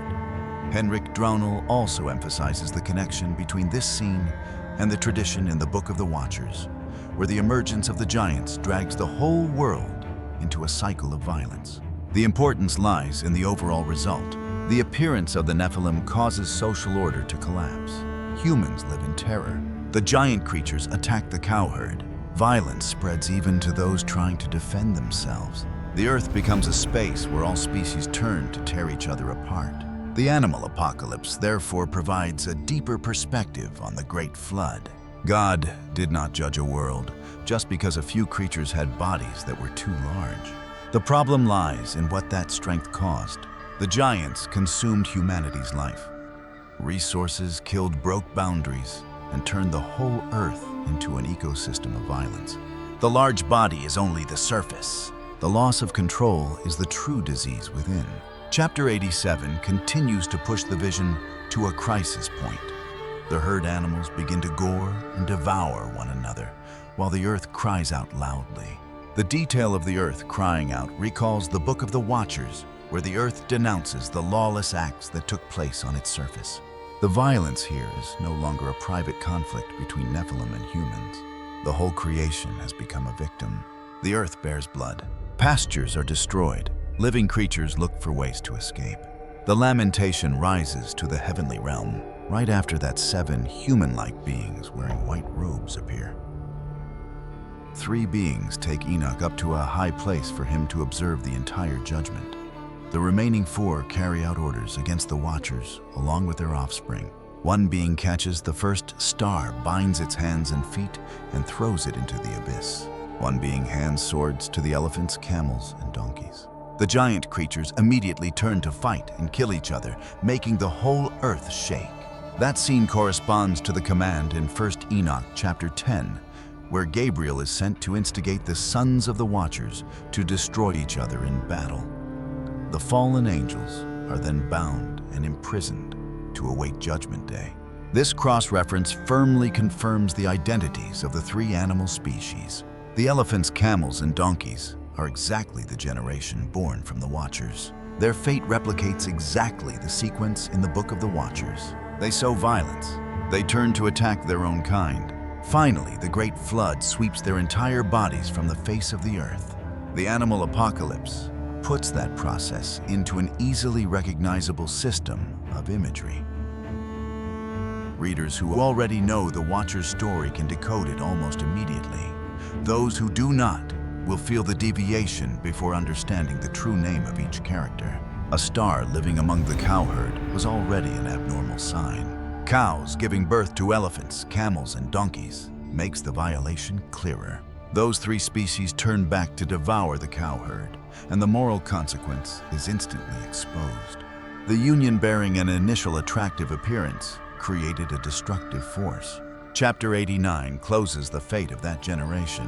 Water from the sky pours down. Water sources beneath the earth open up. Noah's boat floats on the surface, while the cows, elephants, camels, donkeys, and other animal species sink into the abyss of water. The Aramaic fragment 4. Q. 206 preserves the exact scene of camels, wild asses, and elephants dying in the Great Flood. This evidence shows the animal trio belonged to the ancient Aramaic layer of the animal apocalypse, rather than being added by Guy's scribes many centuries later. After the water receded, the white bull became a human, stepping out of the boat along with 3 other bulls. That is Noah and his 3 sons. Elephants, camels, and donkeys disappear from the symbolic flow of history. The vision allows humanity to continue through Noah's family, while the lineage arising from the Watchers' rebellion stops under the water. This helps us further understand the reason the author used different species imagery. In human genealogy, each generation continues to lead to the next generation. The Nephilim form a branch deviating from the main trunk. That branch grew fast, occupied too much space, and then ended in the Great Flood. The animal apocalypse focuses on the physical destruction of their bodies. This section does not develop the doctrine regarding evil spirits arising from the souls of the dead giants, like chapters 15 and 16 of the Book of the Watchers. Each part of Enoch serves its own purpose. The Book of the Watchers explains the origin of evil spirits after the death of the Nephilim. The animal apocalypse focuses on the flow of earthly history from the birth of humanity to the Great Flood, Israel, and the final judgment. In that flow of history, elephants, camels, and donkeys disappear at a defined point. The bodies of the giants were destroyed. The violence they brought into the world continues to appear under other forms. Predators are born after the Great Flood. Empires attack the sheep flock. Shepherds are given authority and then exceed limits. The animal apocalypse, therefore, does not say that the flesh and blood Nephilim continue to rule empires after the flood. The vision shows the Watcher's pattern of rebellion reappearing in human history. Power is granted for a purpose and then used to dominate, consume, and destroy. That is the deepest meaning of the 3 different creature species. They do not merely cause astonishment with their sizes. Their existence marks an inverted order. Their fathers left the heavenly realm. Their mothers belong to humanity. Their symbolic bodies lie outside both groups. Their behavior turns against life, and their fate ends under the judging authority of the one who established all boundaries. God created the world with order, purpose, and limits. The Watchers possessed high status, great knowledge, and the ability to impact humans. but their power always operated within the authority of the Most High. When they stepped out of their assigned positions, the consequences appeared in their very own children. The Nephilim became living proof of a rebellion that went from intention to action, from action to lineage, and from lineage to the destruction of the whole world. The vision also offers a principle very close to modern life. Whenever power breaks moral boundaries, the result is usually greater than the one who initiated it. A leader's decision can spawn an entire apparatus. A technology used for the wrong purpose can change the behavior of millions of people. A system prioritizing profit over life will gradually consume the very community that built it. The Nephilim story pushes that mechanism to its most extreme form. The Watchers wanted to take what belonged to the human world. They created a generation stronger than humans. That generation quickly became a threat to all life. Ultimately, the power once viewed as an advantage dragged them themselves to their doomsday. So why did the Nephilim appear in the forms of elephants, camels, and donkeys? The answer lies in multiple layers of meaning operating together. The three animal species completely separate the offspring of the Watchers from the cowherd representing humanity. Their sizes and shapes convey strength, tallness, and a hard-to-control nature. The Aramaic names might conceal a wordplay connected to the Nephilim Gibborim and Eliud. The cleanness system places them outside the sacred order that the author uses to evaluate history. And the fact that those three species die together in the Great Flood confirms they belong to a branch arising from the transgression before Noah's time. This code was not designed to provide us with an anatomical blueprint of a Nephilim body. It shows their nature in Enoch's eyes. They were large. They were different. They lived by strength. They corrupted the world around them, and they bore right on their forms the trace of the boundaries shattered by their parents. But after the Great Flood, the animal apocalypse shifts to a more sophisticated kind of power. The giants that once ruled with physical bodies disappeared. Many generations later, the Lord of the Sheep hands his people over to 70 shepherds. These people receive authority to care for the flock, but they kill more than the permitted number. Every act of exceeding authority is recorded by a secret scribe. And on Judgment Day, the entire record is opened before the Supreme Court. That is the next mystery. The fourth mystery: who are the 70 shepherds and who is recording all their crimes? The pre-flood giants dominated with their size, strength, and direct violence. But after the physical bodies of the Nephilim disappeared under the water, the animal apocalypse leads Enoch to a more sophisticated kind of power. That power did not appear in the forms of elephants, camels, or giant creatures. It clothed itself in the image of a shepherd. At first glance, a shepherd represents care, guidance, and protection. He leads the sheep flock to pastures, keeps them away from wild beasts, and seeks out every lost one. Yet, in chapter 89, that familiar meaning is reversed. The Lord of the Sheep summons 70 shepherds and hands the sheep flock over to them. Each receives a specific period, a fixed number, and a clear limit. They have authority over the flock. They also receive the authority to execute punishment. Right after that, the Lord of the Sheep calls another character and gives him a secret mission. Observe everything the shepherds do. Record the number of sheep destroyed according to command. Count separately the number of sheep they kill according to their own will. Establish a record for each shepherd in each period, and then bring the entire register before me. The shepherds were not allowed to know that they were being watched. Every disappeared sheep was counted. Every act of exceeding authority was categorized. Each administrator would have a separate record. The story from here becomes an investigation into power, responsibility, and supervision from the heavenly realm. But who really are those 70 shepherds? In the history of interpreting 1st Enoch, many generations of scholars once tried to identify them with foreign kings, rulers of Israel, or 70 historical periods. However, the reading accepted by the majority of researchers today views them as heavenly beings. Angels granted administrative authority during the period Israel fell into the hands of foreign nations. That solution originates from the very imagery system of the animal apocalypse. Throughout the vision, humans on earth appear in animal forms. Adam is the white bull, The people of Israel are the sheep flock. Egypt bears the image of a wolf. Hostile kingdoms and nations appear as lions, tigers. Foxes, wild boars, eagles, vultures, kites, and ravens. Conversely, characters bearing human shapes usually belong to the heavenly realm. 7 beings wearing white robes appear to take Enoch up high and execute judgment against the watchers. The Lord of the sheep also takes a form fitting the position of the One, directing all history. Therefore, when 70 characters are described by human occupations, rather than taking animal forms, the symbolic system is placing them into the heavenly ranks. The trial in chapter 90 provides stronger evidence. After the judgment throne is set up, the fallen stars are brought before the Lord of the sheep. They are judged, pronounced guilty, and thrown into the fiery abyss. The 70 shepherds step out right after that. They receive the same sentence and are thrown into the very fiery abyss meant for the rebellious stars. The blinded sheep, representing those belonging to the human world, are judged last and placed into another abyss. The division of punishment places shows the author is distinguishing the nature of the judged groups. The stars and the shepherds both belong to the heavenly realm. The sheep belong to humanity. The fact that the 70 shepherds share the fate of the watchers helps determine they are angels who abused their authority, rather than merely 70 flesh and blood kings. Another detail reinforces this reading. The character assigned the recording task is initially introduced with the word another.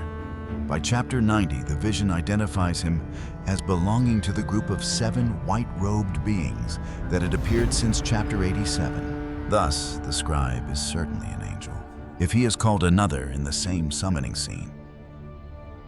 The 70 shepherds standing before him also belong to the same heavenly world, even though they hold a different office and have followed a rebellious path. Their angelic identity is quite clear. Their specific role remains debated.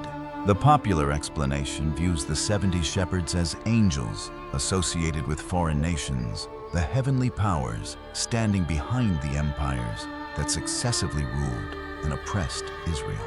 That understanding aligns with a worldview appearing in many places within ancient Jewish literature. Deuteronomy chapter 32 describes the Most High dividing the nations according to the number of the sons of God, in the textual layer preserved by the ancient Greek version and a Qumran fragment.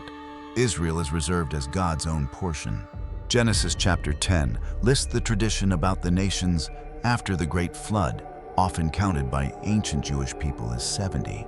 Reaching the book of Daniel, the conflict between earthly empires is reflected by heavenly kings or princes. The prince of Persia opposes the angel sent to Daniel. The prince of Greece will appear afterwards. Michael is called the prince, standing on the side of Daniel's people. Those 3 traditions create a pattern. The nations and empires on earth can be connected to governing powers in the unseen realm. In that context, Enoch's 70 shepherds could represent the entire angelic system granted authority over the nations and the historical periods relating to Israel. However, researchers still maintain another reading. Patrick Tiller suggests they might be angels, specifically assigned to care for Israel, who then turned against the very flock under their responsibility. The difference between the 2 understandings lies in the starting point. The first view sees them as the patron angels of foreign nations. The second view sees them as the heavenly administrators of Israel who became unfaithful. Both agree on the core part. The 70 shepherds are commissioned angels, acting in history, who ultimately exceeded the limits of that authority. The animal apocalypse does not reveal the personal name of each one. The text also does not provide a list allowing the pairing of each shepherd with a specific king or empire. Instead, the vision focuses on the operating mechanism of the entire system. Each one receives a period. Each period has a limit. The flock is handed over according to numbers. The destruction is also under a predetermined level. The 70 shepherds step into history as commissioned officials rather than independent powers standing on equal footing with God. Their power comes from permission.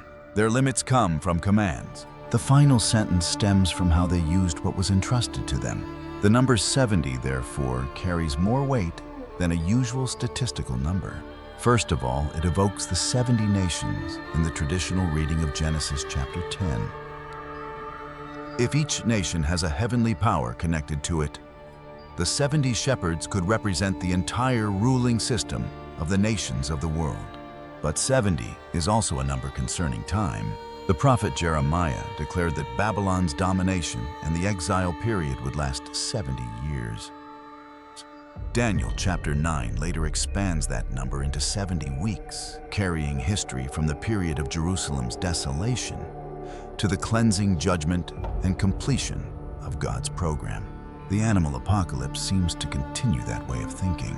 History from the fall of the kingdom, the exile, the return, the Hellenistic empires, and the final crisis is divided into the periods of the 70 shepherds. That number turns centuries of chaos into a predetermined, limited schedule. To the sheep flock being torn apart by wild beasts, history might look like an endless chain of disasters. Enoch's vision sees a different structure. Each shepherd has an hour. Each phase has a starting point and an ending point. The new shepherd takes over the flock when the period of the previous one is completed. Even though they rule with brutality, their time is still counted. The number 70 declares that the empires, along with the powers behind them, are operating in a limited history. They do not possess the future. They are only given a time frame. The verses in chapters 89 and 90 allow researchers to reconstruct the 70 shepherds into 4 groups, consisting of 12, 23, 23, and 12. The first group is often connected to the period leading to or including the Babylonian exile. The second group spans the Persian period until the upheavals tied to Alexander the Great. The third group is connected to the succeeding Hellenistic kingdoms and the increasing pressure on Judea. The final 12 bring history to the ultimate crisis, when birds of prey gather against the flock and the great horn arises. How each group pairs with specific historical milestones still varies among scholars. The 4-period structure, along with a total of 70, holds a more certain role than determining each specific year or character. The author did not build a chronological table for the audience to count exactly 70 successive kings. The goal lies in placing the entire period of God's people suffering foreign rule into a heavenly order. History might stretch across many dynasties. The names of empires might change. The birds of prey symbols also shift from eagles to vultures, kites, and ravens.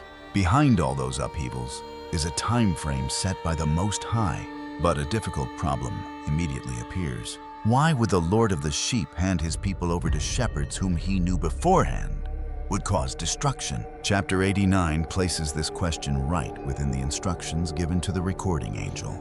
The Lord of the sheep foretells that the shepherds will kill more than the assigned number. He knows they will overstep the command. He still hands the flock over to them.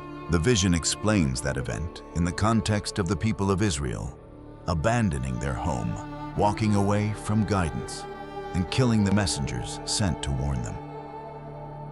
The flock was therefore handed over into the hands of other powers as a form of historical judgment. That judgment still has limits. The shepherds are only permitted to destroy the stipulated amount. They receive the mission to execute a sentence while simultaneously remaining responsible for the motives, methods, and level of violence they choose. This mechanism is very close to how biblical prophets describe the empires used by God. Assyria can become an instrument of discipline, then be judged for its pride and cruelty. Babylon can execute judgment on Jerusalem, then have to answer for its violence, ambition, and self-exaltation. A power serving in a larger program still possesses moral free will. The command limits the action. Greed makes it step further. The animal apocalypse brings that principle to the heavenly realm. The 70 shepherds are given a legitimate office. Afterward, they turn permission into an opportunity to dominate. Chapter 89 very accurately distinguishes 2 types of destruction. The first type takes place according to the command of the Lord of the sheep. The second type arises from the personal will of the shepherds. The recording angel must separate those 2 numbers. He is not to record a combined total. He must determine how many sheep were destroyed within the permitted scope and how many lives were taken due to arbitrariness. That wording turns the vision into a moral audit. The final result does not merely ask who died. The record also asks why they died, Who gave the order, what the initial limit was, and how far the executor overstepped? The 70 shepherds sin through many forms. They directly kill the flock. They hand the sheep over to lions, tigers, wolves, hyenas, and foxes. When birds of prey appear, they let eagles, vultures, kites, and ravens tear the flock's flesh. They trample the animals under their care responsibility. When the flock is scattered among the fields, the shepherds abandon them into the hands of wild beasts. Their sin, therefore, includes both violent acts and the betrayal of their office. The shepherd assigned the management task has become a part of the destruction apparatus. Evil in the vision operates across multiple layers. Wild beasts carry out the attack. Birds of prey tear the victims apart. The shepherds open the way, hand them over, and allow the devastation to continue. The ones directly tearing might appear clearest before the eyes of the flock, but the heavenly record traces the responsibility back to the level that handed them into the hands of predators. This is the reason the scribe must track each shepherd separately. Responsibility does not dissolve in the system. Each has a name, each has a period, each receives a limit, and each will answer for the portion of destruction caused by himself. Who is the character recording everything? The text calls him the writer of the book, the one who records the names of the shepherds, and the one who brings the record before the Lord of the sheep. Chapter 90 identifies him as belonging to the group of 7 white-robed beings that appeared before the Great Flood. This group is commonly understood as the 7 archangels, or the 7 high-ranking angels in the world of 1st Enoch. Therefore, the most certain identity of the scribe is an angel belonging to the group of the 7 white-robed ones. Some scholars, along with marginal notes in a few Ethiopian manuscripts, identify him as Michael. That understanding relies on the role of protecting God's people, usually associated with Michael, as well as the actions of the scribe in chapter 90 when he comes to support the sheep with the great horn in the battle against the birds. Daniel also describes Michael as the prince standing on the side of the people of Israel, making the connection between the two characters reasonable. However, the animal apocalypse text itself does not name him. Therefore, we can say that the scribe is a high-ranking angel, very likely identified by some traditions with Michael, while his specific identity remains within the realm of interpretation. His role far exceeds the work of a secretary. Before the 70 shepherds begin to rule, that angel received the order to observe. Throughout history, he records every destroyed sheep day by day. After each phase, the book is brought before the Lord of the sheep. The content is read aloud. The record is then set down and kept. When destruction continues, the angel brings the record up again, presenting the entire actions of the shepherds and pleading for the flock. He is simultaneously the scribe, witness, auditor, and intercessor. The way he records carries an astonishing precision. Each shepherd is tracked separately. Each period is distinguished. Each killed sheep is counted. The amount according to command lies in one column. The portion arising from personal will lies in another column. The ones handed over to wild beasts are also counted into the responsibility of the shepherd. The book therefore stores both the direct crimes and the consequences caused by administrative decisions. The animal apocalypse is describing a complete record of power accountability. The decision-maker can hardly hide behind the executor. The one who hands victims to wild beasts still has a share of responsibility counted against him. The one who holds a protective office but intentionally abandons the flock also gets his name recorded. Why must that work take place in secret? The Lord of the sheep instructed the scribe not to let the shepherds know that they were being watched. He was also not allowed to intervene by warning them while the record was being created. That silence easily creates a hard-to-understand feeling. But the shepherds had received the command from the beginning. They knew the number. They understood the limit. Each was clearly conscious of the assigned portion of work. Therefore, they did not need another warning to know that killing beyond the limit was an act defying orders. The secret mission of the scribe ensures that their reaction arises from a true choice rather than from the fear of being caught on the spot. The book becomes the testimony of what they did when they thought their power lacked supervision. This is precisely the greatest test of authority. A person might comply when all eyes are directed toward him. The true nature is exposed when that person believes no one is counting. The 70 shepherds thought the flock was entirely in their hands. They saw wild beasts surrounding them. They possessed the ability to decide who got to live and who would be handed over to destruction. The absence of an immediate intervention made them mistakenly believe that their authority had become ownership. Meanwhile, every single action was entering the record. Chapter 89 tells that the book was read before the Lord of the Sheep. Then he took it, read it, and set it down. The act of setting the book down does not mean the record was ignored. It is kept for the time of judgment. History continues because the number of periods is not yet complete. The remaining shepherds must step into their designated portion of rule. Empires continue to appear. The flock continues to suffer losses, but every event happens beneath a book waiting to be reopened. The delay of the sentence creates one of the greatest tensions in the vision. Enoch sees the flock being torn apart and cries out. The recording angel brings the record up and pleads for them. The flock cries aloud. For a long period, the Lord of the Sheep still does not step into the battle. The vision shows he is waiting for the schedule to complete and the evidence to be fully gathered. The silence of the Supreme Court does not equate to the absence of justice. That is the time the record is being perfected. Each remaining shepherd must reveal how he uses power. Every action needs to be recorded before the trial opens. When the final deadline arrives, the intervention takes place very fast. Among the flock, a great horn appears. The sheep open their eyes and gather around it. Ravens, eagles, vultures, and kites unite to break that horn. The battle reaches a point where the flock is nearly overwhelmed. Right at that moment, the recording angel steps into action. He brings the names of the shepherds before the Lord of the Sheep. He supports the sheep with the great horn. After that, the Lord of the Sheep appears with the staff of wrath, strikes the earth, and causes all wild beasts, along with birds of prey, to be swallowed up. The judgment throne is set up on the good land. The sealed books are brought over. The 7 white-robed beings receive the order to bring the rebellious stars before the court. The watchers are judged first. Next, the Lord of the Sheep turns to the angel who recorded and commands, "Seize the 70 shepherds to whom I handed over the flock, the ones who killed on their own more than I commanded." At that moment, the role of the scribe reaches its final step.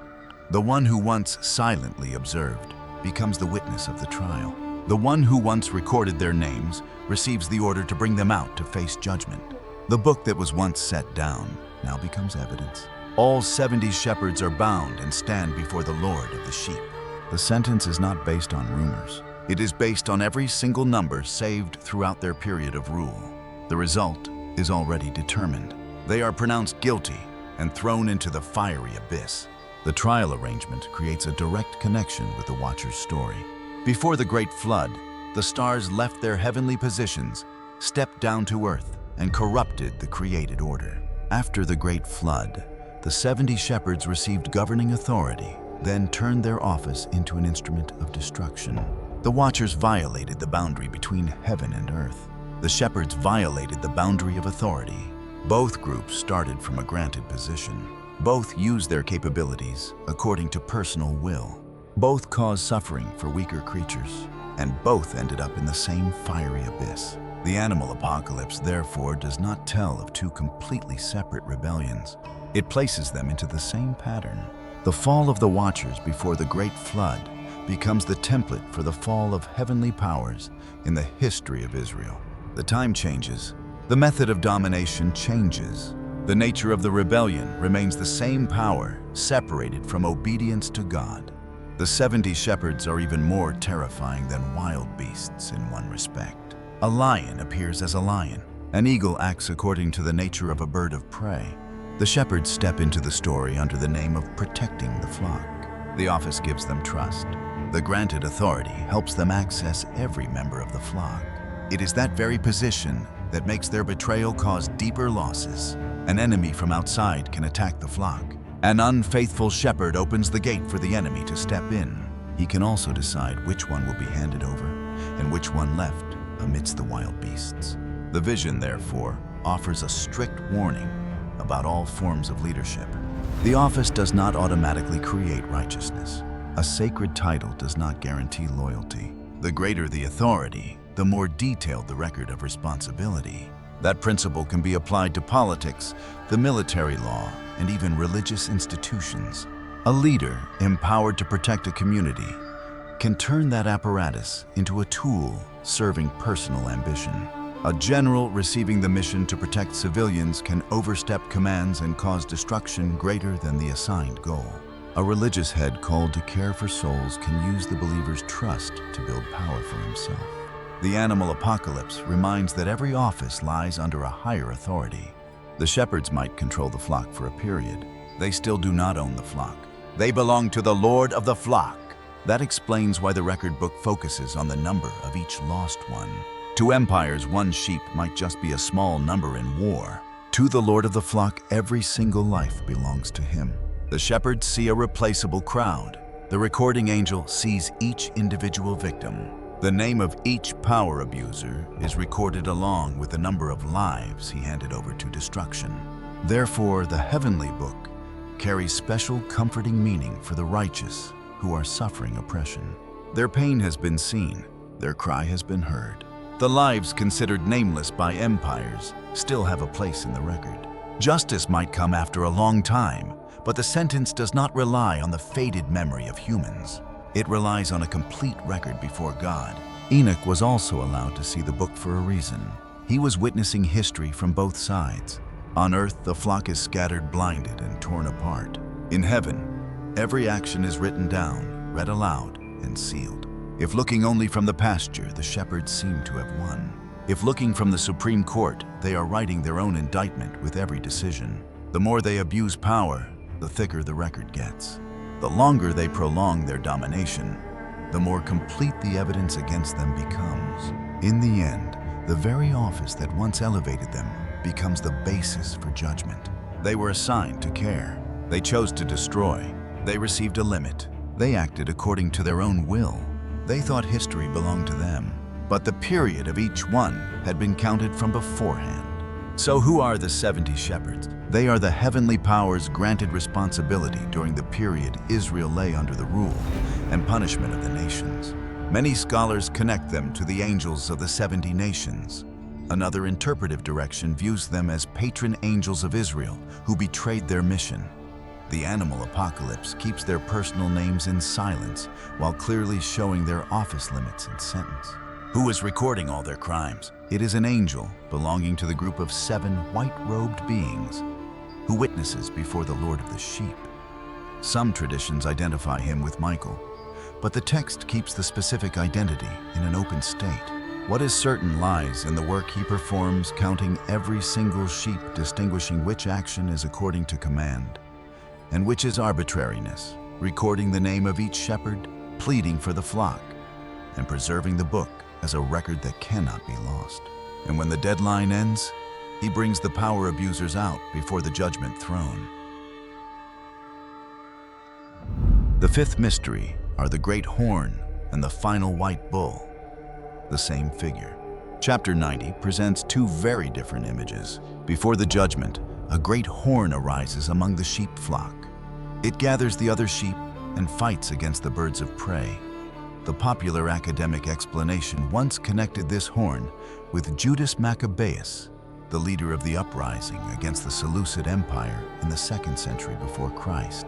However, the dating and the composing layers of the animal apocalypse continue to be researched, so this identity needs to be presented as a popular reading rather than the only solution. After the trial, another character appears. A white bull with great horns is born. The beasts and birds all revere it. After that, the generations are transformed into white bulls. The first white bull in the vision is Adam. Therefore, the final white bull might suggest a new Adam, a king belonging to the final period, or the image of the Messiah leading humanity back to its original pure state. This opens up the greatest mystery. Is the great horn the rescuer in history while the white bull is the ultimate rescuer, or are the two simply 2 phases of the same prophecy? The vision seems to distinguish a resistance occurring before the judgment from a comprehensive transformation occurring after God sets up the judgment throne and replaces the old house with a new house. This is the perfect point to conclude the decoding section because it leads straight into the final prophecy revealed. To answer this mystery, we need to observe very carefully the order that Enoch saw. The great horn appears when history is still sinking in war. The white bull is born after the war ends.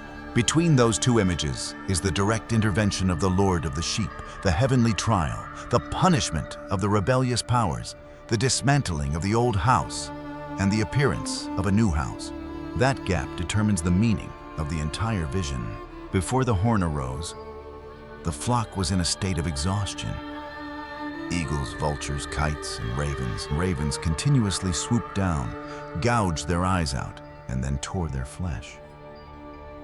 The shepherds had exceeded their assigned limits, while the number of surviving sheep became less and less. Amidst that scene, the lambs began to open their eyes. They saw what the majority of the adult flock had lost the ability to perceive. The young ones called out to the community, but the warning fell upon a herd that had become deaf and blind. After that, small horns began to grow. Ravens immediately attacked and broke them. Every time a resistance force appeared, the dominating power sought to extinguish it before it had enough strength to gather the flock. Then a great horn arose. The eyes of the flocks opened when they saw it. The rams ran to gather around. Birds of prey continued to attack, but the power of the horn caused them to meet a resistance force that the flock had never produced before.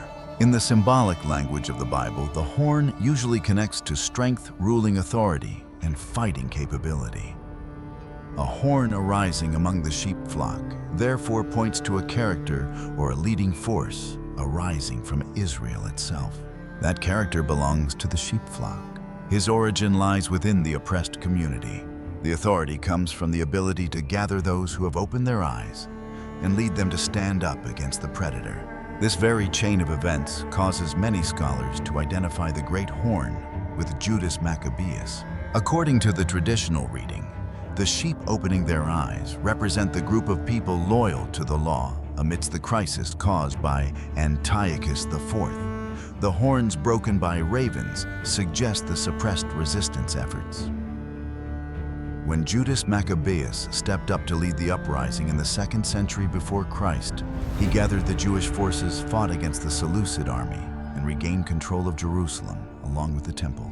The position of the horn in the story fits such a resistance war. It arises among the people of Israel. The rams run to support it. Foreign powers seek to destroy it. The war brings history closer to the moment the Lord of the sheep directly intervenes. Therefore, the majority of commentators in the 20th century viewed the great horn as an image of Judas Maccabeus, or the movement led by him. Daniel Olson notes that this used to be the identification of the majority of commentators, while many traditional chronological models place the formation process of the animal apocalypse in the early phase of the Maccabean revolt. However, the text contains a detail making that solution complicated. The horn appears among the sheep that have opened their eyes, but the character himself is not yet named. Enoch also does not connect it to a specific family city or historical victory. The entire identification of Judas relies on matching the symbolic sequence with the Maccabean crisis. When the dating of the text section changes, the identity of the horn might also change accordingly. Sylvie Honigman recently argued that the horned ram in chapter 90 is hard to equate with Judas Maccabeus when carefully examining its role in the story. She proposed that the animal apocalypse might reflect a different historical memory and belong to the time of John Hyrcanus, later than the phase of the uprising usually used to date the work. Elena Dugan takes the debate further. According to her research, the section telling about the birds of prey might have once been a separate work patched together with the animal apocalypse. That division weakens the foundation of dating the entire content to the Maccabean era. Dugan proposes the possibility that the vision section regarding birds connects to the 1st century after Christ and the upheavals around the Jewish uprising against Rome. This is a new research direction, possessing significant influence, but having not yet completely replaced the traditional dating method. Therefore, the identity of the horn needs to be presented across multiple layers of certainty. The text shows a leader or resistance force arising from Israel. The long-standing reading identifies that character as Judas Maccabeus. Recent studies open the possibility of a later context or a different character. What the vision emphasizes most strongly lies in the function rather than the personal name. The horn helps the flock stand up.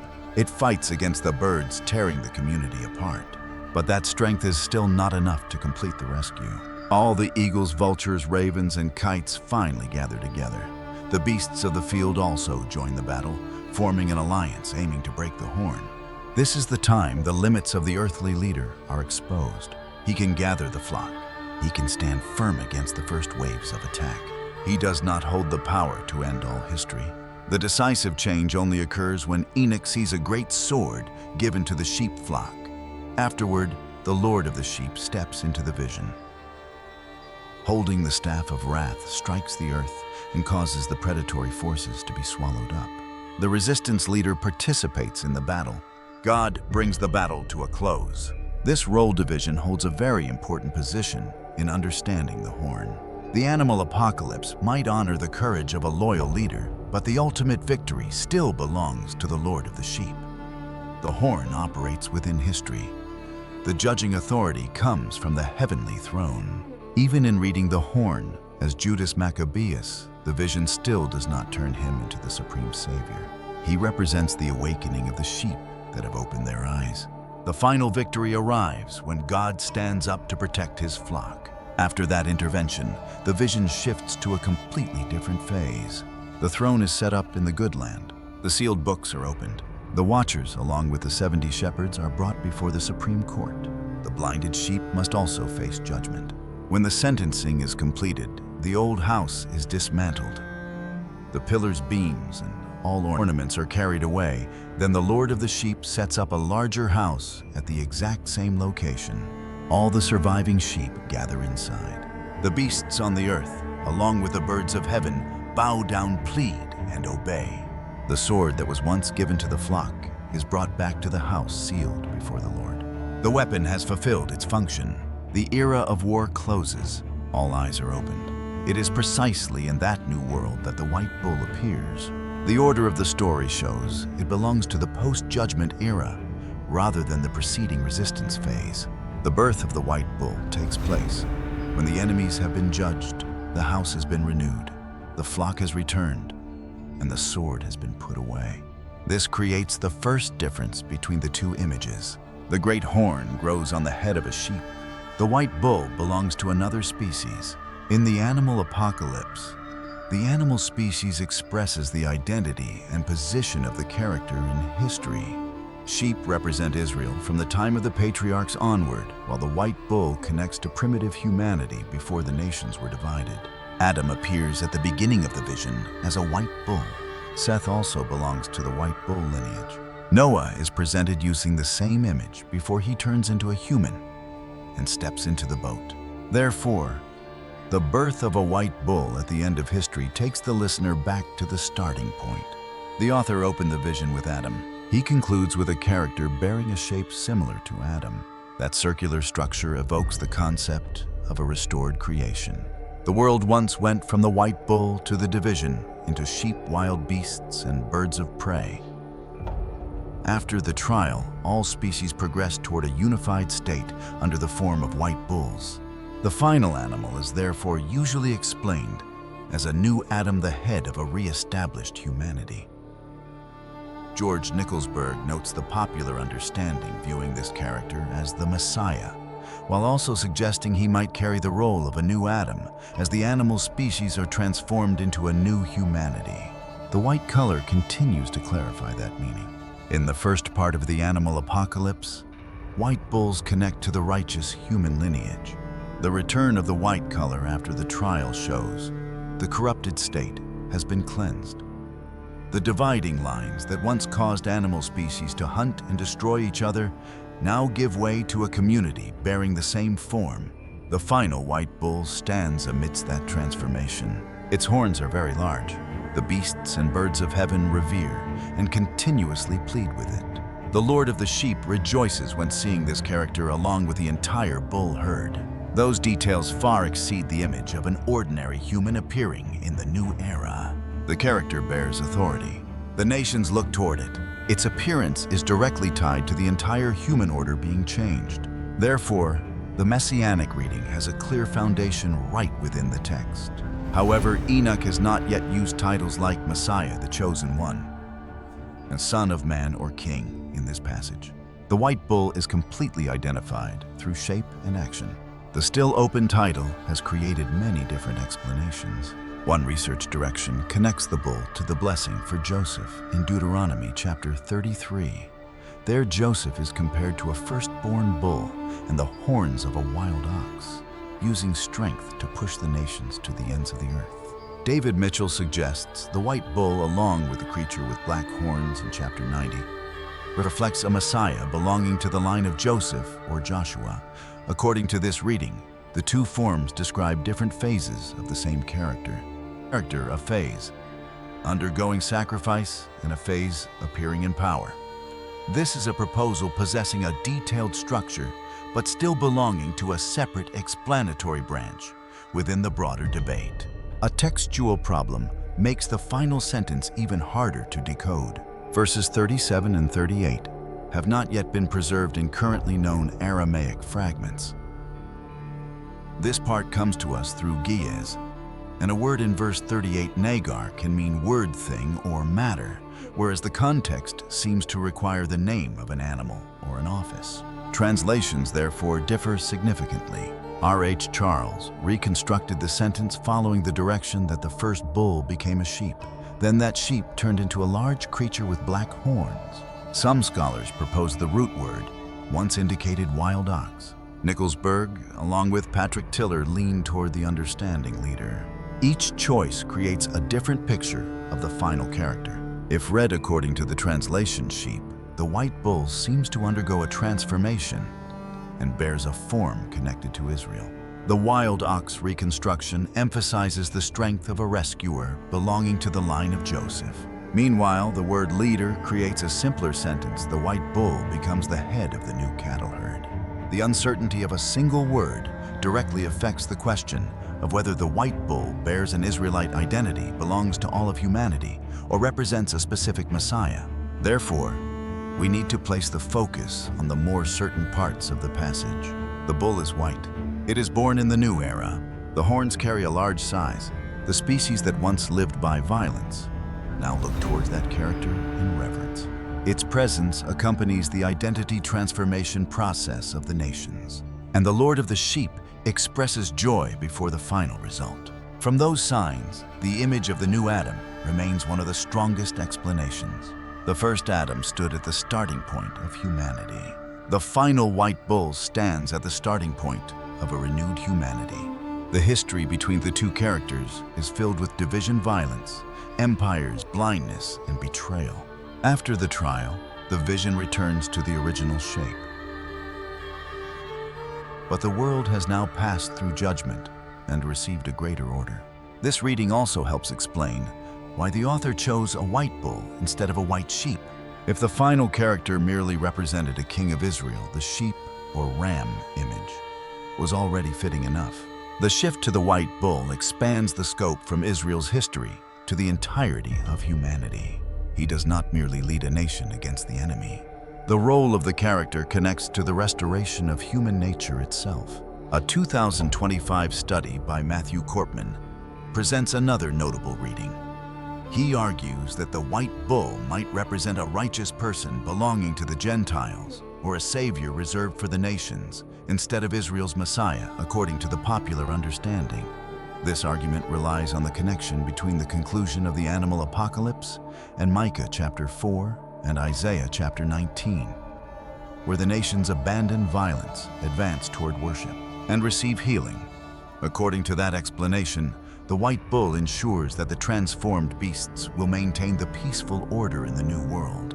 The debate also expands to the sentence, all their species were transformed, and they all became white bulls. The majority of scholars have long understood this sentence in a universal sense. Sheep beasts and birds of heaven are all brought back to the form of primitive humanity. The distinction between Israel and the Gentiles gives way to a new community under God. Samuel Turpin recently proposed a narrower reading. Based on grammar context and the animal sign system, he argues that the subjects transformed into white bulls only include the beasts along with the birds of heaven, the images representing the Gentiles. The sheep flock still retains its Israelite identity, while the nations are transformed to step together into a righteous order. The research article was published online in 2025 and in the March Journal issue in 2026. Therefore, this is a very new contribution to the discussion. Regardless of which reading is chosen, transformation still plays the central role. The New World is not built simply by replacing one empire with another empire.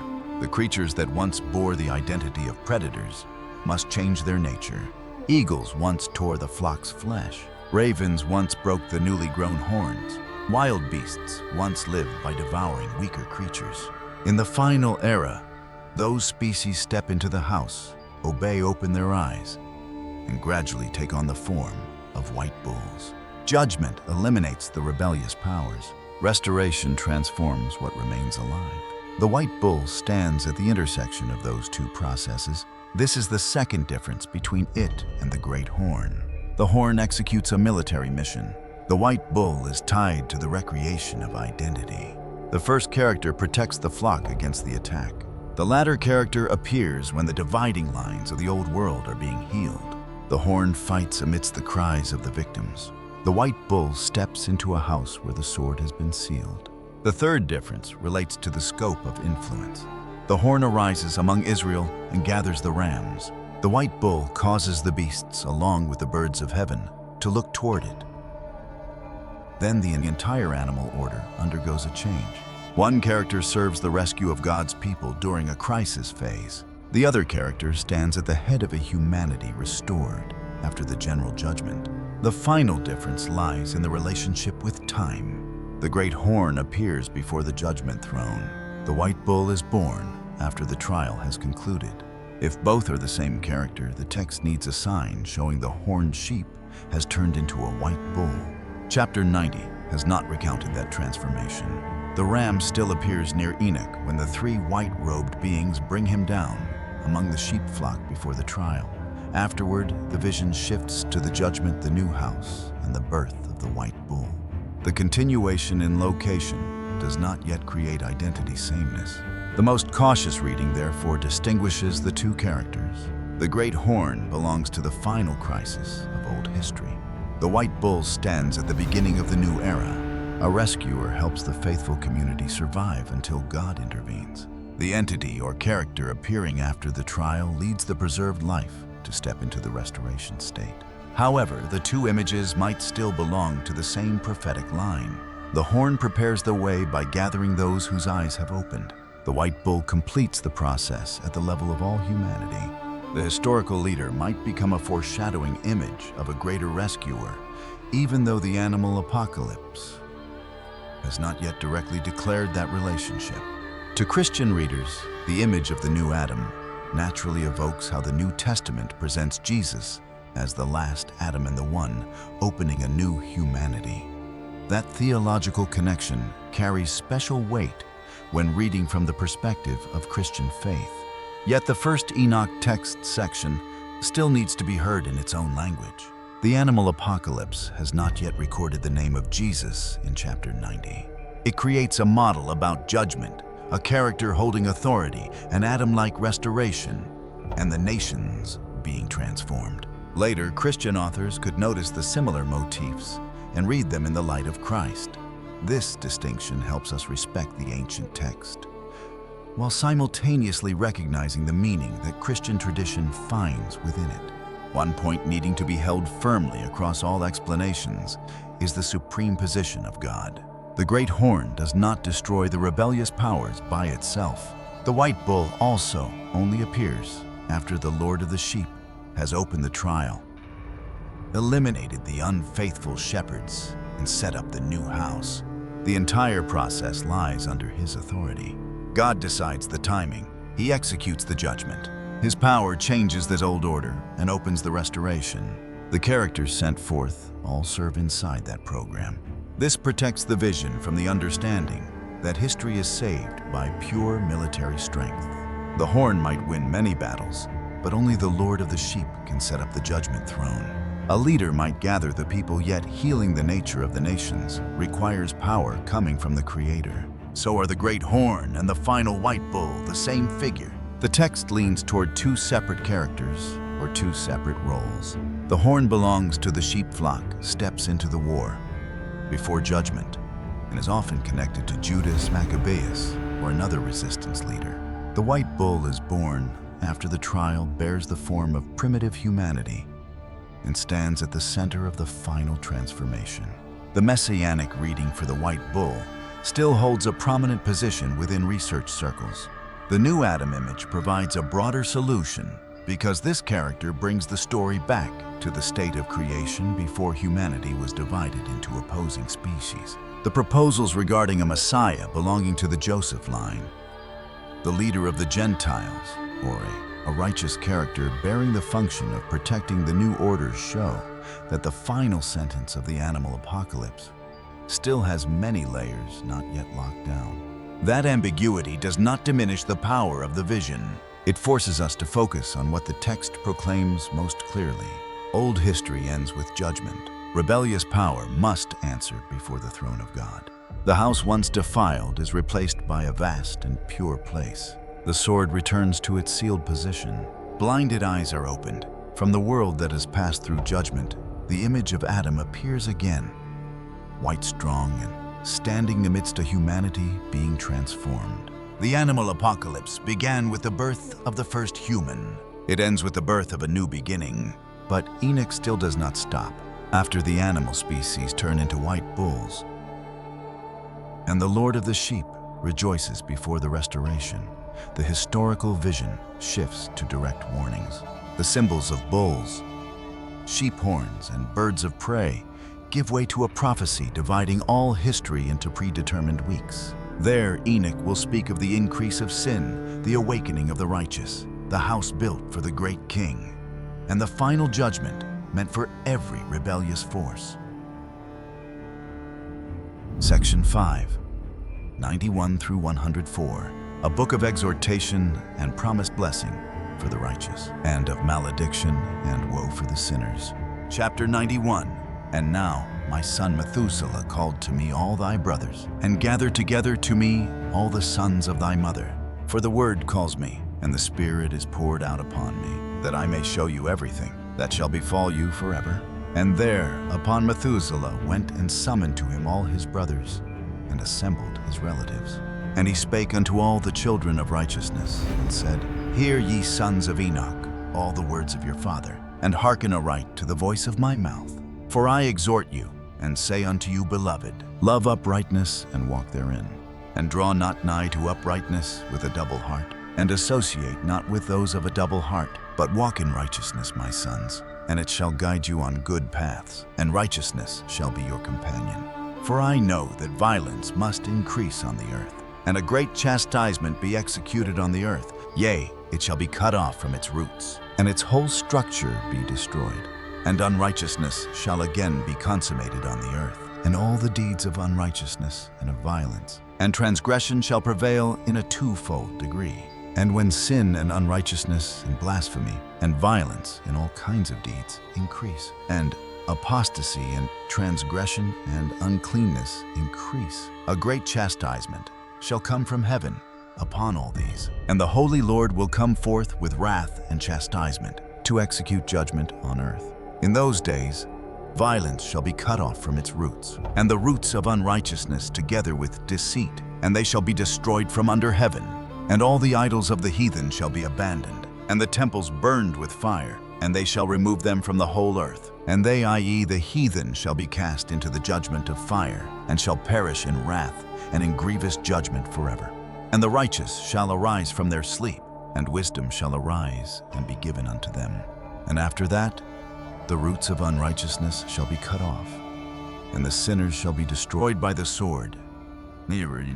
Shall be cut off from the blasphemers in every place, and those who plan violence, and those who commit blasphemy shall perish by the sword.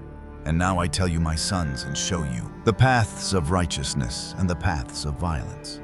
Yea, I will show them to you again, that ye may know what will come to pass. And now hearken unto me, my sons, and walk in the purpose. They say, Son, in the paths of righteousness, and walk not in the paths of violence. For all who walk in the paths of unrighteousness shall perish forever. Chapter 92. The book written by Enoch. Enoch indeed wrote this complete doctrine of wisdom, which is praised of all men, and a judge of all the earth. For all my children who shall dwell on the earth, and for the future generations who shall observe uprightness and peace.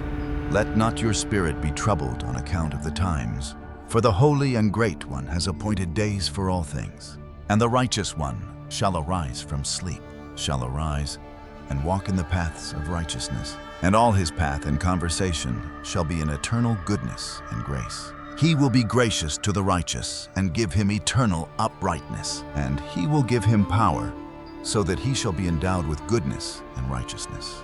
And he shall walk in eternal light, and sin shall perish in darkness forever, and shall no more be seen from that day forevermore. Chapter 93. And after that, Enoch both gave and began to recount from the books. And Enoch said, Concerning the children of righteousness, and concerning the elect of the world, and concerning the plant of uprightness, I will speak these things. Yea, I, Enoch, will declare them unto you, my sons, according to that which appeared to me in the heavenly vision, and which I have known through the word of the holy angels, and have learnt from the heavenly tablets. And Enoch began to recount from the books, and said, I was born the 7th in the 1st week, while judgment and righteousness still endured. And after me there shall arise in the 2nd week great wickedness, and deceit shall have sprung up. And in it there shall be the first end, and in it a man shall be saved. And after it is ended, unrighteousness shall grow up, and a law shall be made for the sinners. And after that, in the 3rd week at its close, a man shall be elected as the plant of righteous judgment, and his posterity shall become the plant of righteousness forevermore. And after that, in the 4th week at its close, visions of the holy and righteous shall be seen, and a law for all generations. And an enclosure shall be made for them. And after that, in the 5th week at its close, the house of glory and dominion shall be built forever. And after that, in the 6th week, all who live in it shall be blinded, and the hearts of all of them shall godlessly forsake wisdom. And in it a man shall ascend, and at its close the house of dominion shall be burnt with fire, and the whole race of the chosen root shall be dispersed. And after that, in the 7th week, shall an apostate generation arise, and many shall be its deeds, and all its deeds shall be apostate. And at its close shall be elected the elect righteous of the eternal plant of righteousness, to receive sevenfold instruction concerning all his creation. For who is there of all the children of men that is able to hear the voice of the Holy One without being troubled? And who can think his thoughts? And who is there that can behold all the works of heaven? And how should there be one who could behold the heaven? And who is there that could understand the things of heaven, and see a soul or a spirit? And could tell thereof, or ascend and see all their ends, and think them, or do like them? And who is there of all men that could know what is the breadth and the length of the earth, and to whom has been shown the measure of all of the ore? Is there anyone who could discern the length of the heaven? And how great is its height? And upon what it is founded? And how great is the number of the stars, and where all the luminaries rest? Chapter 94. And now I say unto you, my sons, love righteousness, and walk therein. For the paths of righteousness are worthy of acceptation, but the paths of unrighteousness shall suddenly be destroyed and vanish. And to certain men of a generation shall the paths of violence and of death be revealed. And they shall hold themselves afar from them, and shall not follow them. And now I say unto you, the righteous, walk not in the paths of wickedness, nor in the paths of death, and draw not nigh to them, lest ye be destroyed. But seek and choose for yourselves righteousness and an elect life, and walk in the paths of peace, and ye shall live and prosper. And hold fast my words in the thoughts of your hearts, and suffer them not to be effaced from your hearts. For I know that sinners will tempt men to evilly entreat wisdom, so that no place may be found for her, and no manner of temptation may minish. Woe to those who build unrighteousness and oppression, and lay deceit as a foundation. For they shall be suddenly overthrown, and they shall have no peace. Woe to those who build their houses with sin, for from all their foundations shall they be overthrown, and by the sword shall they fall. And those who acquire gold and silver in judgment suddenly shall perish. Woe to you, ye rich, for ye have trusted in your riches, and from your riches shall ye depart. Because ye have not remembered the Most High in the days of your riches. Ye have committed blasphemy and unrighteousness, and have become ready for the day of slaughter, and the day of darkness, and the day of the great judgment. Thus I speak and declare unto you, he who hath created you will overthrow you, and for your fall there shall be no compassion, and your Creator will rejoice at your destruction. And your righteous ones in those days shall be a reproach to the sinners and the godless. Chapter 95. Oh, that mine eyes were a cloud of waters, that I might weep over you, and pour down my tears as a cloud of waters, that so I might rest from my trouble of heart. Who has permitted you to practice reproaches and wickedness? And so judgment shall overtake you, sinners. Fear not the sinners, ye righteous, for again will the Lord deliver them into your hands, that ye may execute judgment upon them according to your desires. Woe to you who fulminate anathemas which cannot be reversed. Healing shall therefore be far from you because of your sins. Woe to you who requite your neighbor with evil, for ye shall be requited according to your works. Woe to you, lying witnesses, and to those who weigh out injustice, for suddenly shall ye perish. Woe to you, sinners, for ye persecute the righteous, for ye shall be delivered up and persecuted because of injustice, and heavy shall its yoke be upon you.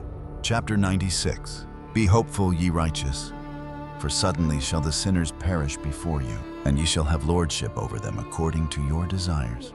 And in the day of the tribulation of the sinners, your children shall mount and rise as eagles, and higher than the vultures will be your nest. And ye shall ascend and enter the crevices of the earth, and the clefts of the rock forever as conies before the unrighteous. And the sirens shall sigh because of you, and weep. Wherefore fear not ye that have suffered, for healing shall be your portion, and a bright light shall enlighten you. And the voice of rest ye shall hear from heaven. Woe unto you, ye sinners, for your riches make you appear like the righteous, but your hearts convict you of being sinners. And this fact shall be a testimony against you, for a memorial of your evil deeds. Woe to you who devour the finest of the wheat, and drink wine in large bowls, and tread underfoot the lowly with your might. Woe to you who drink water from every fountain, for suddenly shall ye be consumed, and wither away, because ye have forsaken the fountain of life. Woe to you who work unrighteousness, and deceit and blasphemy. It shall be a memorial against you for evil. Woe to you, ye mighty, who with might oppress the righteous, for the day of your destruction is coming. In those days, many and good days shall come to the righteous, in the day of your judgment. Chapter 97. Believe ye righteous, that the sinners will become a shame, and perish in the day of unrighteousness. Be it known unto you, ye sinners, that the Most High is mindful of your destruction, and the angels of heaven rejoice over your destruction.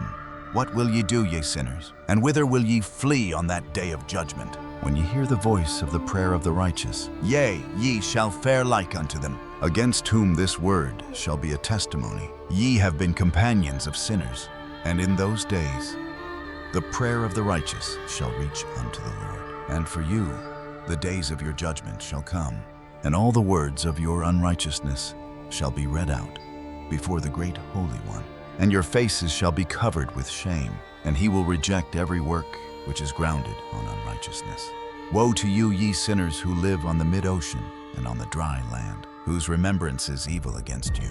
Woe to you who acquire silver and gold in unrighteousness, and say, we have become rich with riches and have possessions, and have acquired everything we have desired. And now let us do so we purposed. For we have gathered silver, and many are the husbandmen in our houses, and our granaries are brimful as with water. Yea, and like water, your lies shall flow away. For your riches shall not abide, but speedily ascend from you. For ye have acquired it all in unrighteousness, and ye shall be given over to a great curse. Chapter 98. And now I swear unto you, to the wise and to the foolish, For ye shall have manifold experiences on the earth. For ye men shall put on more adornments than a woman, and colored garments more than a virgin, in royalty and in grandeur and in power, and in silver and in gold and in purple, and in splendor and in food they shall be poured out as water. Therefore they shall be wanting in doctrine and wisdom, and they shall perish thereby together with their possessions, and with all their glory and their splendor, and in shame and in slaughter, and in great destitution their spirits shall be cast into the furnace of fire. I have sworn unto you, ye sinners, as a mountain has not become a slave, and a hill does not become the handmaid of a woman. Even so, sin has not been sent upon the earth, but man of himself has created it, and under a great curse shall they fall who commit it. And barrenness has not been given to the woman, but on account of the deeds of her own hands she dies without children. I have sworn unto you, ye sinners, by the Holy Great One, that all your evil deeds are revealed in the heavens, and that none of your deeds of oppression are covered and hidden. And do not think in your spirit, nor say in your heart, that ye do not know, and that ye do not see that every sin is every day recorded in heaven, in the presence of the Most High. From henceforth ye know that all your oppression wherewith ye oppress is written down every day till the day of your judgment. Woe to you, ye fools, for through your folly shall ye perish, and ye transgress against the wise, and so good hap shall not be your portion. And now know ye that ye are prepared for the day of destruction, wherefore do not hope to live, ye sinners, but ye shall depart and die. For ye know no ransom. For ye are prepared for the day of the great judgment, for the day of tribulation, and great shame for your spirits. Woe to you, ye obstinate of heart, who work wickedness and eat blood. Whence have ye good things to eat and to drink and to be filled? From all the good things which the Lord the Most High has placed in abundance on the earth. Therefore ye shall have no peace. Woe to you who love the deeds of unrighteousness. Wherefore do ye hope for good hap unto yourselves? Know that ye shall be delivered into the hands of the righteous, and they shall cut off your necks and slay you, and have no mercy upon you. Woe to you who rejoice in the tribulation of the righteous, for no grave shall be dug for you. Woe to you who set at naught the words of the righteous, for ye shall have no hope of life. Woe to you who write down lying and godless words, for they write down their lies that men may hear them, and act godlessly towards their neighbor. Therefore they shall have no peace, but die a sudden death. Chapter 99. Woe to you who work godlessness, and glory in lying, and extol them. Ye shall perish, and no happy life shall be yours. Woe to them who pervert the words of uprightness, and transgress the eternal law, and transform themselves into what they were not, into sinners. They shall be trodden under foot upon the earth. In those days, make ready, ye righteous, to raise your prayers as a memorial, and place them as a testimony before the angels, that they may place the sin of the sinners for a memorial before the Most High. In those days, the nations shall be stirred up, and the families of the nations shall arise on the day of destruction. And in those days, the destitute shall go forth and carry off their children, and they shall abandon them, so that their children shall perish through them. Yea, they shall abandon their children that are still sucklings, and not return to them, and shall have no pity on their beloved ones. And again, I swear to you, ye sinners, that sin is prepared for a day of unceasing bloodshed. And they who worship stones and grave images of gold and silver and wood and stone and clay, and those who worship impure spirits and demons and all kinds of idols, not according to knowledge, shall get no manner of help from them. And they shall become godless by reason of the folly of their hearts, and their eyes shall be blinded through the fear of their hearts, and through visions in their dreams. Through these they shall become godless and fearful, for they shall have wrought all their work in a lie, and shall have worshipped a stone. Therefore in an instant shall they perish. But in those days, blessed are all they who accept the words of wisdom and understand them, and observe the paths of the Most High, and walk in the path of his righteousness, and become not godless with the godless, for they shall be saved. Woe to you who spread evil to your neighbors, for you shall be slain in Sheol. Woe to you who make deceitful and false measures, and to them who cause bitterness on the earth, for they shall thereby be utterly consumed. Woe to you who build your houses through the grievous toil of others, and all their building materials are the bricks and stones of sin. I tell you, ye shall have no peace. Woe to them who reject the measure and eternal heritage of their fathers, and whose souls follow after idols, for they shall have no rest. Woe to them who work unrighteousness and help oppression, and slay their neighbors until the day of the great judgment. For he shall cast down your glory, and bring affliction on your hearts, and shall arouse his fierce indignation, and destroy you all with the sword. And all the holy and righteous shall remember your sins. Chapter 100.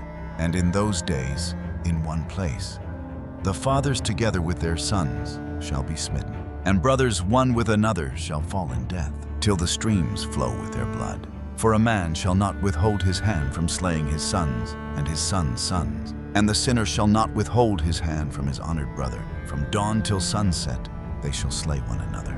And the horse shall walk up to the breast in the blood of sinners, and the chariot shall be submerged to its height.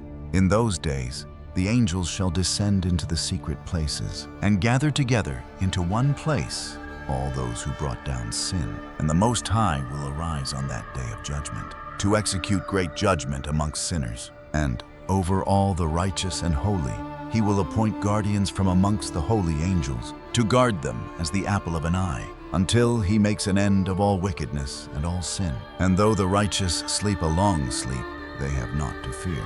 And then the children of the earth shall see the wise in security, and shall understand all the words of this book, and recognize that their riches shall not be able to save them in the overthrow of their sins. Woe to you sinners on the day of strong anguish, ye who afflict the righteous and burn them with fire. Ye shall be requited according to your works. Woe to you, ye obstinate of heart, who watch in order to devise wickedness. Therefore shall fear come upon you, and there shall be none to help you.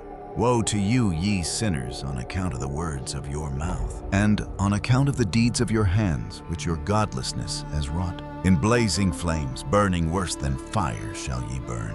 And now know ye that from the angels he will inquire as to your deeds in heaven, from the sun, and from the moon, and from the stars, in reference to your sins. Because upon the earth ye execute judgment on the righteous, and he will summon to testify against you every cloud and mist and dew and rain. For they shall all be withheld because of you from descending upon you, and they shall be mindful of your sins. And now give presents to the rain, that it be not withheld from descending upon you, nor yet the dew when it has received gold and silver from you, that it may descend. When the hoar frost and snow with their chilliness, and all the snowstorms with all their plagues fall upon you in those days, ye shall not be able to stand before them. Chapter 101. Observe the heaven, ye children of heaven, and every work of the Most High, and fear ye him, and work no evil in his presence.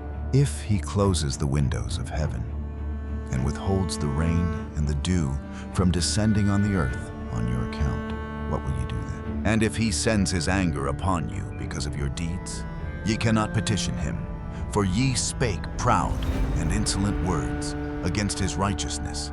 Therefore ye shall have no peace. And see ye not the sailors of the ships, how their ships are tossed to and fro by the waves, and are shaken by the winds, and are in sore trouble? And therefore do they fear, because all their goodly possessions go upon the sea with them, and they have evil forebodings of heart, that the sea will swallow them, and they will perish therein. Are not the entire sea, and all its waters, and all its movements, the work of the Most High? And has he not set limits to its doings, and confined it throughout by the sand? And at his reproof it is afraid, and dries up, and all its fish die, and all that is in it. But ye sinners that are on the earth, fear him not. Has he not made the heaven and the earth, and all that is therein? Who has given understanding and wisdom to everything that moves on the earth and in the sea? Do not the sailors of the ships fear the sea? Yet sinners fear not the Most High. Chapter 102.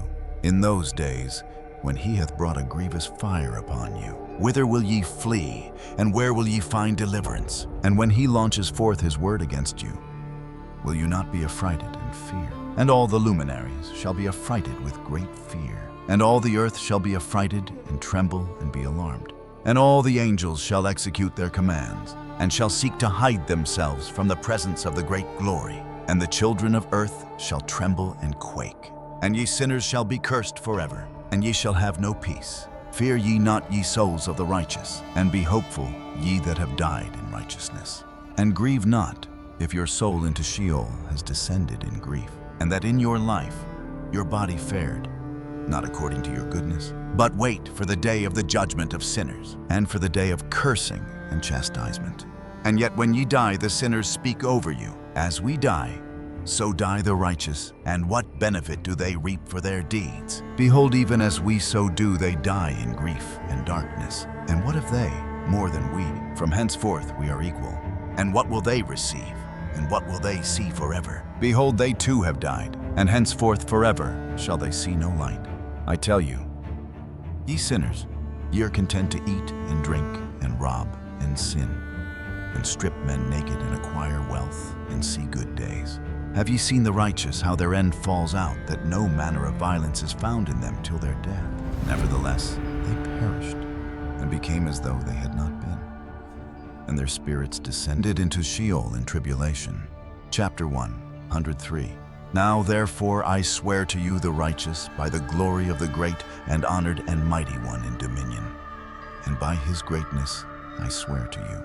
I know a mystery, and have read the heavenly tablets, and have seen the holy books, and have found written therein, and inscribed regarding them, that all goodness and joy and glory are prepared for them, and written down for the spirits of those who have died in righteousness, and that manifold good shall be given to you in recompense for your labors, and that your lot is abundantly beyond the lot of the living.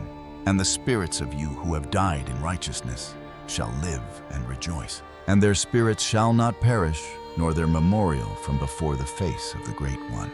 Unto all the generations of the world, wherefore, no longer fear their contumely. Woe to you, ye sinners, when ye have died, if ye die in the wealth of your sins, and those who are like you say regarding you, blessed are the sinners, they have seen all their days, and how they have died in prosperity and in wealth, and have not seen tribulation or murder in their life. And they have died in honor, and judgment has not been executed on them during their life.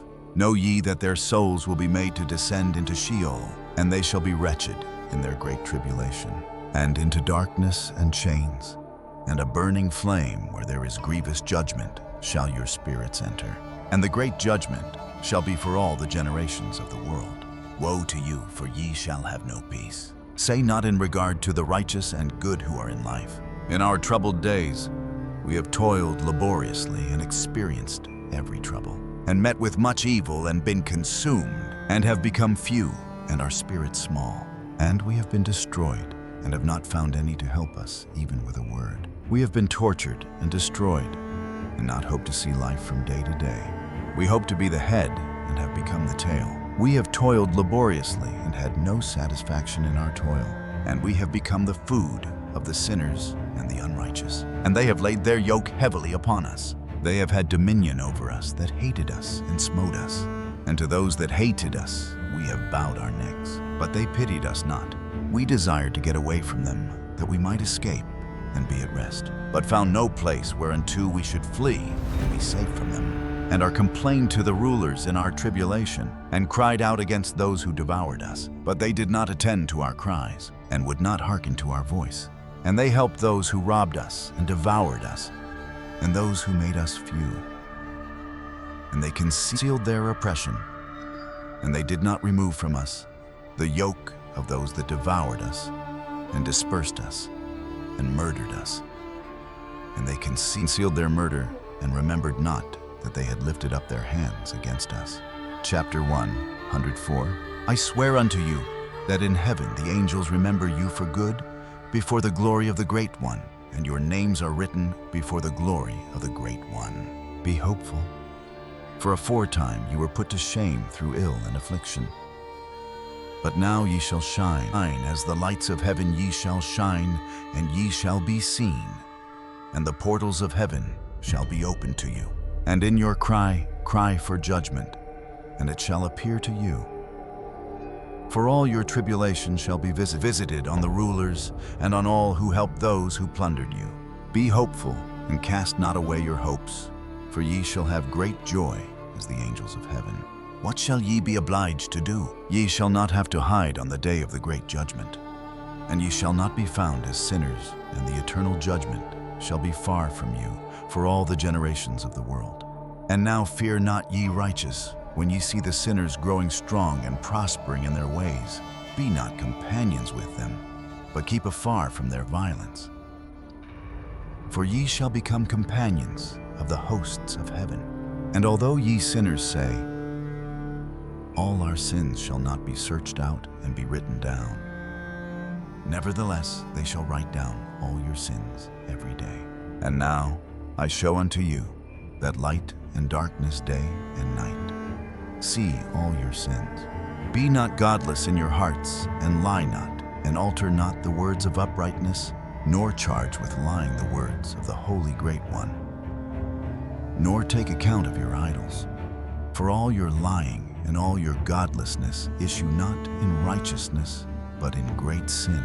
And now I know this mystery, that sinners will alter and pervert the words of righteousness in many ways, and will speak wicked words, and lie, and practice great deceits, and write books concerning their words. But when they write down truthfully all my words in their languages, and do not change or minish aught from my words, but write them all down truthfully, all that I first testified concerning them, then I know another mystery, that books will be given to the righteous and the wise to become a cause of joy and uprightness and much wisdom. And to them shall the books be given, and they shall believe in them and rejoice over them. And then shall all the righteous who have learnt therefrom all the paths of uprightness be recompensed. Chapter 105. In those days the Lord bade them to summon and testify to the children of earth concerning their wisdom.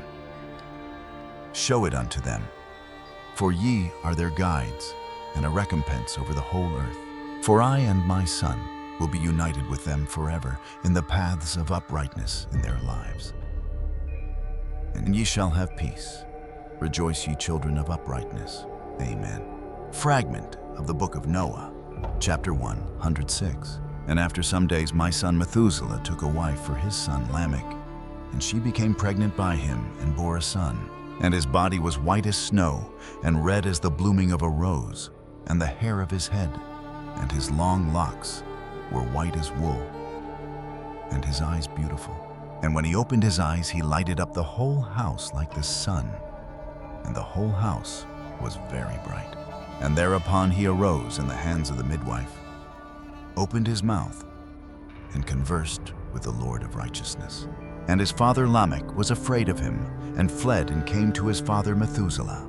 And he said unto him, I have begotten a strange son, diverse from and unlike man, and resembling the sons of the God of heaven. And his nature is different, and he is not like us. And his eyes are as the rays of the sun, and his countenance is glorious. And it seems to me that he is not sprung from me, but from the angels. And I fear that in his days a wonder may be wrought on the earth. And now, my father, I am here to petition thee, and implore thee, that thou mayest go to Enoch our father, and learn from him the truth, for his dwelling place is amongst the angels.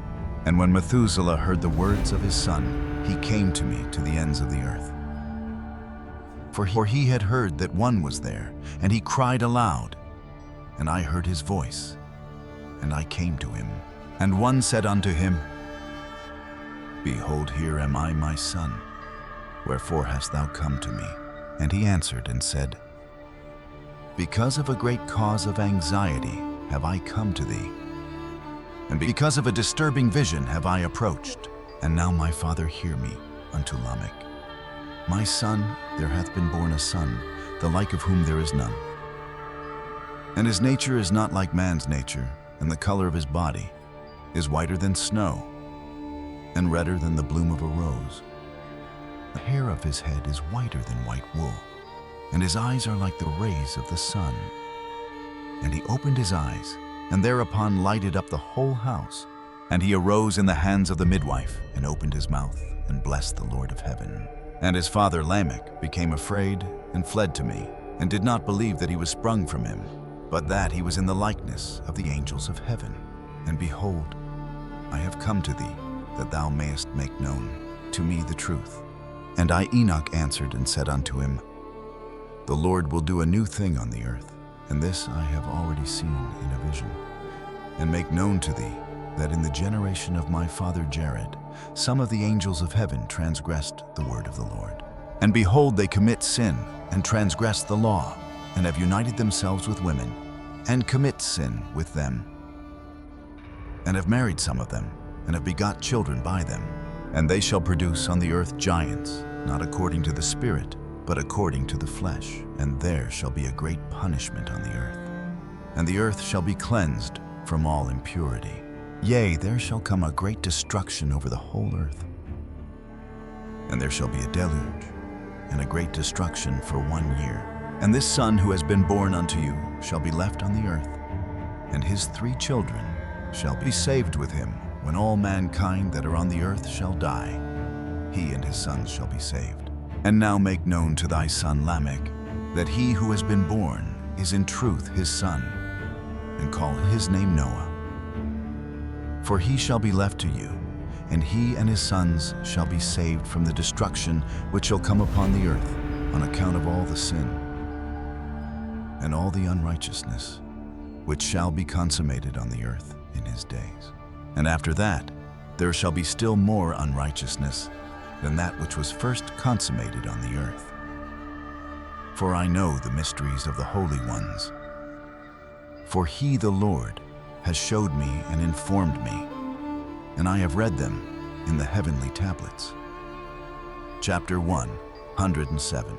And I saw written on them, that generation upon generation shall transgress, till a generation of righteousness arises, and transgression is destroyed, and sin passes away from the earth, and all manner of good comes upon it. And now, my son, go, and make known to thy son Lamech, that this son which has been born is in truth his son, and that this is no lie. And when Methuselah had heard the words of his father Enoch 4, he had shown to him everything in secret, he returned and showed them to him, and called the name of that son Noah. For he will comfort the earth after all the destruction. Chapter 108. Another book which Enoch wrote for his son Methuselah, and for those who will come after him, and keep the law in the last days. Ye who have done good shall wait for those days till an end is made of those who work evil, and an end of the might of the transgressors. And wait ye indeed till sin has passed away, for their names shall be blotted out of the book of life, and out of the holy books. And their seed shall be destroyed forever, and their spirits shall be slain. And they shall cry and make lamentation in a place that is a chaotic wilderness, and in the fire shall they burn. For there is no earth there. And I saw there something like an invisible cloud, for by reason of its depth I could not look over. And I saw a flame of fire blazing brightly, and things like shining mountains circling and sweeping to and fro. And I asked one of the holy angels who was with me, and said unto him, What is this shining thing? For it is not a heaven, but only the flame of a blazing fire, and the voice of weeping and crying, and lamentation, and strong pain. And he said unto me, This place which thou seest, here are cast the spirits of sinners and blasphemers, and of those who work wickedness, and of those who pervert everything that the Lord hath spoken through the mouth of the prophets, even the things that shall be. For some of them are written and inscribed above in the heaven, in order that the angels may read them and know that which shall befall the sinners and the spirits of the humble, and of those who have afflicted their bodies and been recompensed by God, and of those who have been put to shame by wicked men, who love God, and loved neither gold nor silver, nor any of the good things which are in the world, but gave over their bodies to torture, who, since they came into being, longed not after earthly food, but regarded everything as a passing breath, and lived accordingly. And the Lord tried them much, and their spirits were found pure, so that they should bless his name. and all the blessings destined for them I have recounted in the books. And he hath assigned them their recompense, because they have been found to be such as loved heaven more than their life in the world. And though they were trodden under foot of wicked men, and experienced abuse and reviling from them, and were put to shame, yet they blessed me. And now I will summon the spirits of the good who belong to the generation of light. And I will transform those who were born in darkness, who in the flesh were not recompensed with such honor as their faithfulness deserved. And I will bring forth in shining light those who have loved my holy name, and I will seat each on the throne of his honor. And they shall be resplendent for times without number. For righteousness is the judgment of God. For to the faithful he will give faithfulness in the habitation of upright paths. And they shall see those who were born in darkness led into darkness, while the righteous shall be resplendent. And the sinners shall cry aloud and see them resplendent. And they indeed will go where days and seasons are prescribed for them. And with that, we have reached the final pages of 1st Enoch. The giants who once made the whole earth tremble finally saw the day of their own destruction. Kingdoms rose and fell. Shepherds who abused their authority were brought before the throne of judgment. Every word, every deed, and every act of oppression was recorded in the books of heaven. Yet Enoch's final words still point toward hope. The righteous may suffer for a time, but their names remain remembered before God. Wealth, power, and status will pass away, while a faithful life will enter the light he has prepared. The Nephilim's dream reminds us that strength never stands above righteousness. The final prophecy declares that history is still moving toward the day when everything hidden will be brought into the light, and ultimate judgment will always belong to God. As you close tonight's story, allow your mind to rest in that truth. God sees the path you are walking. He remembers your faithfulness. Even in the darkest seasons, his light continues to guide the righteous home. Thank you for joining Sleep Codex. May you have a peaceful night, deep sleep, and a heart that remains steadfast in faith.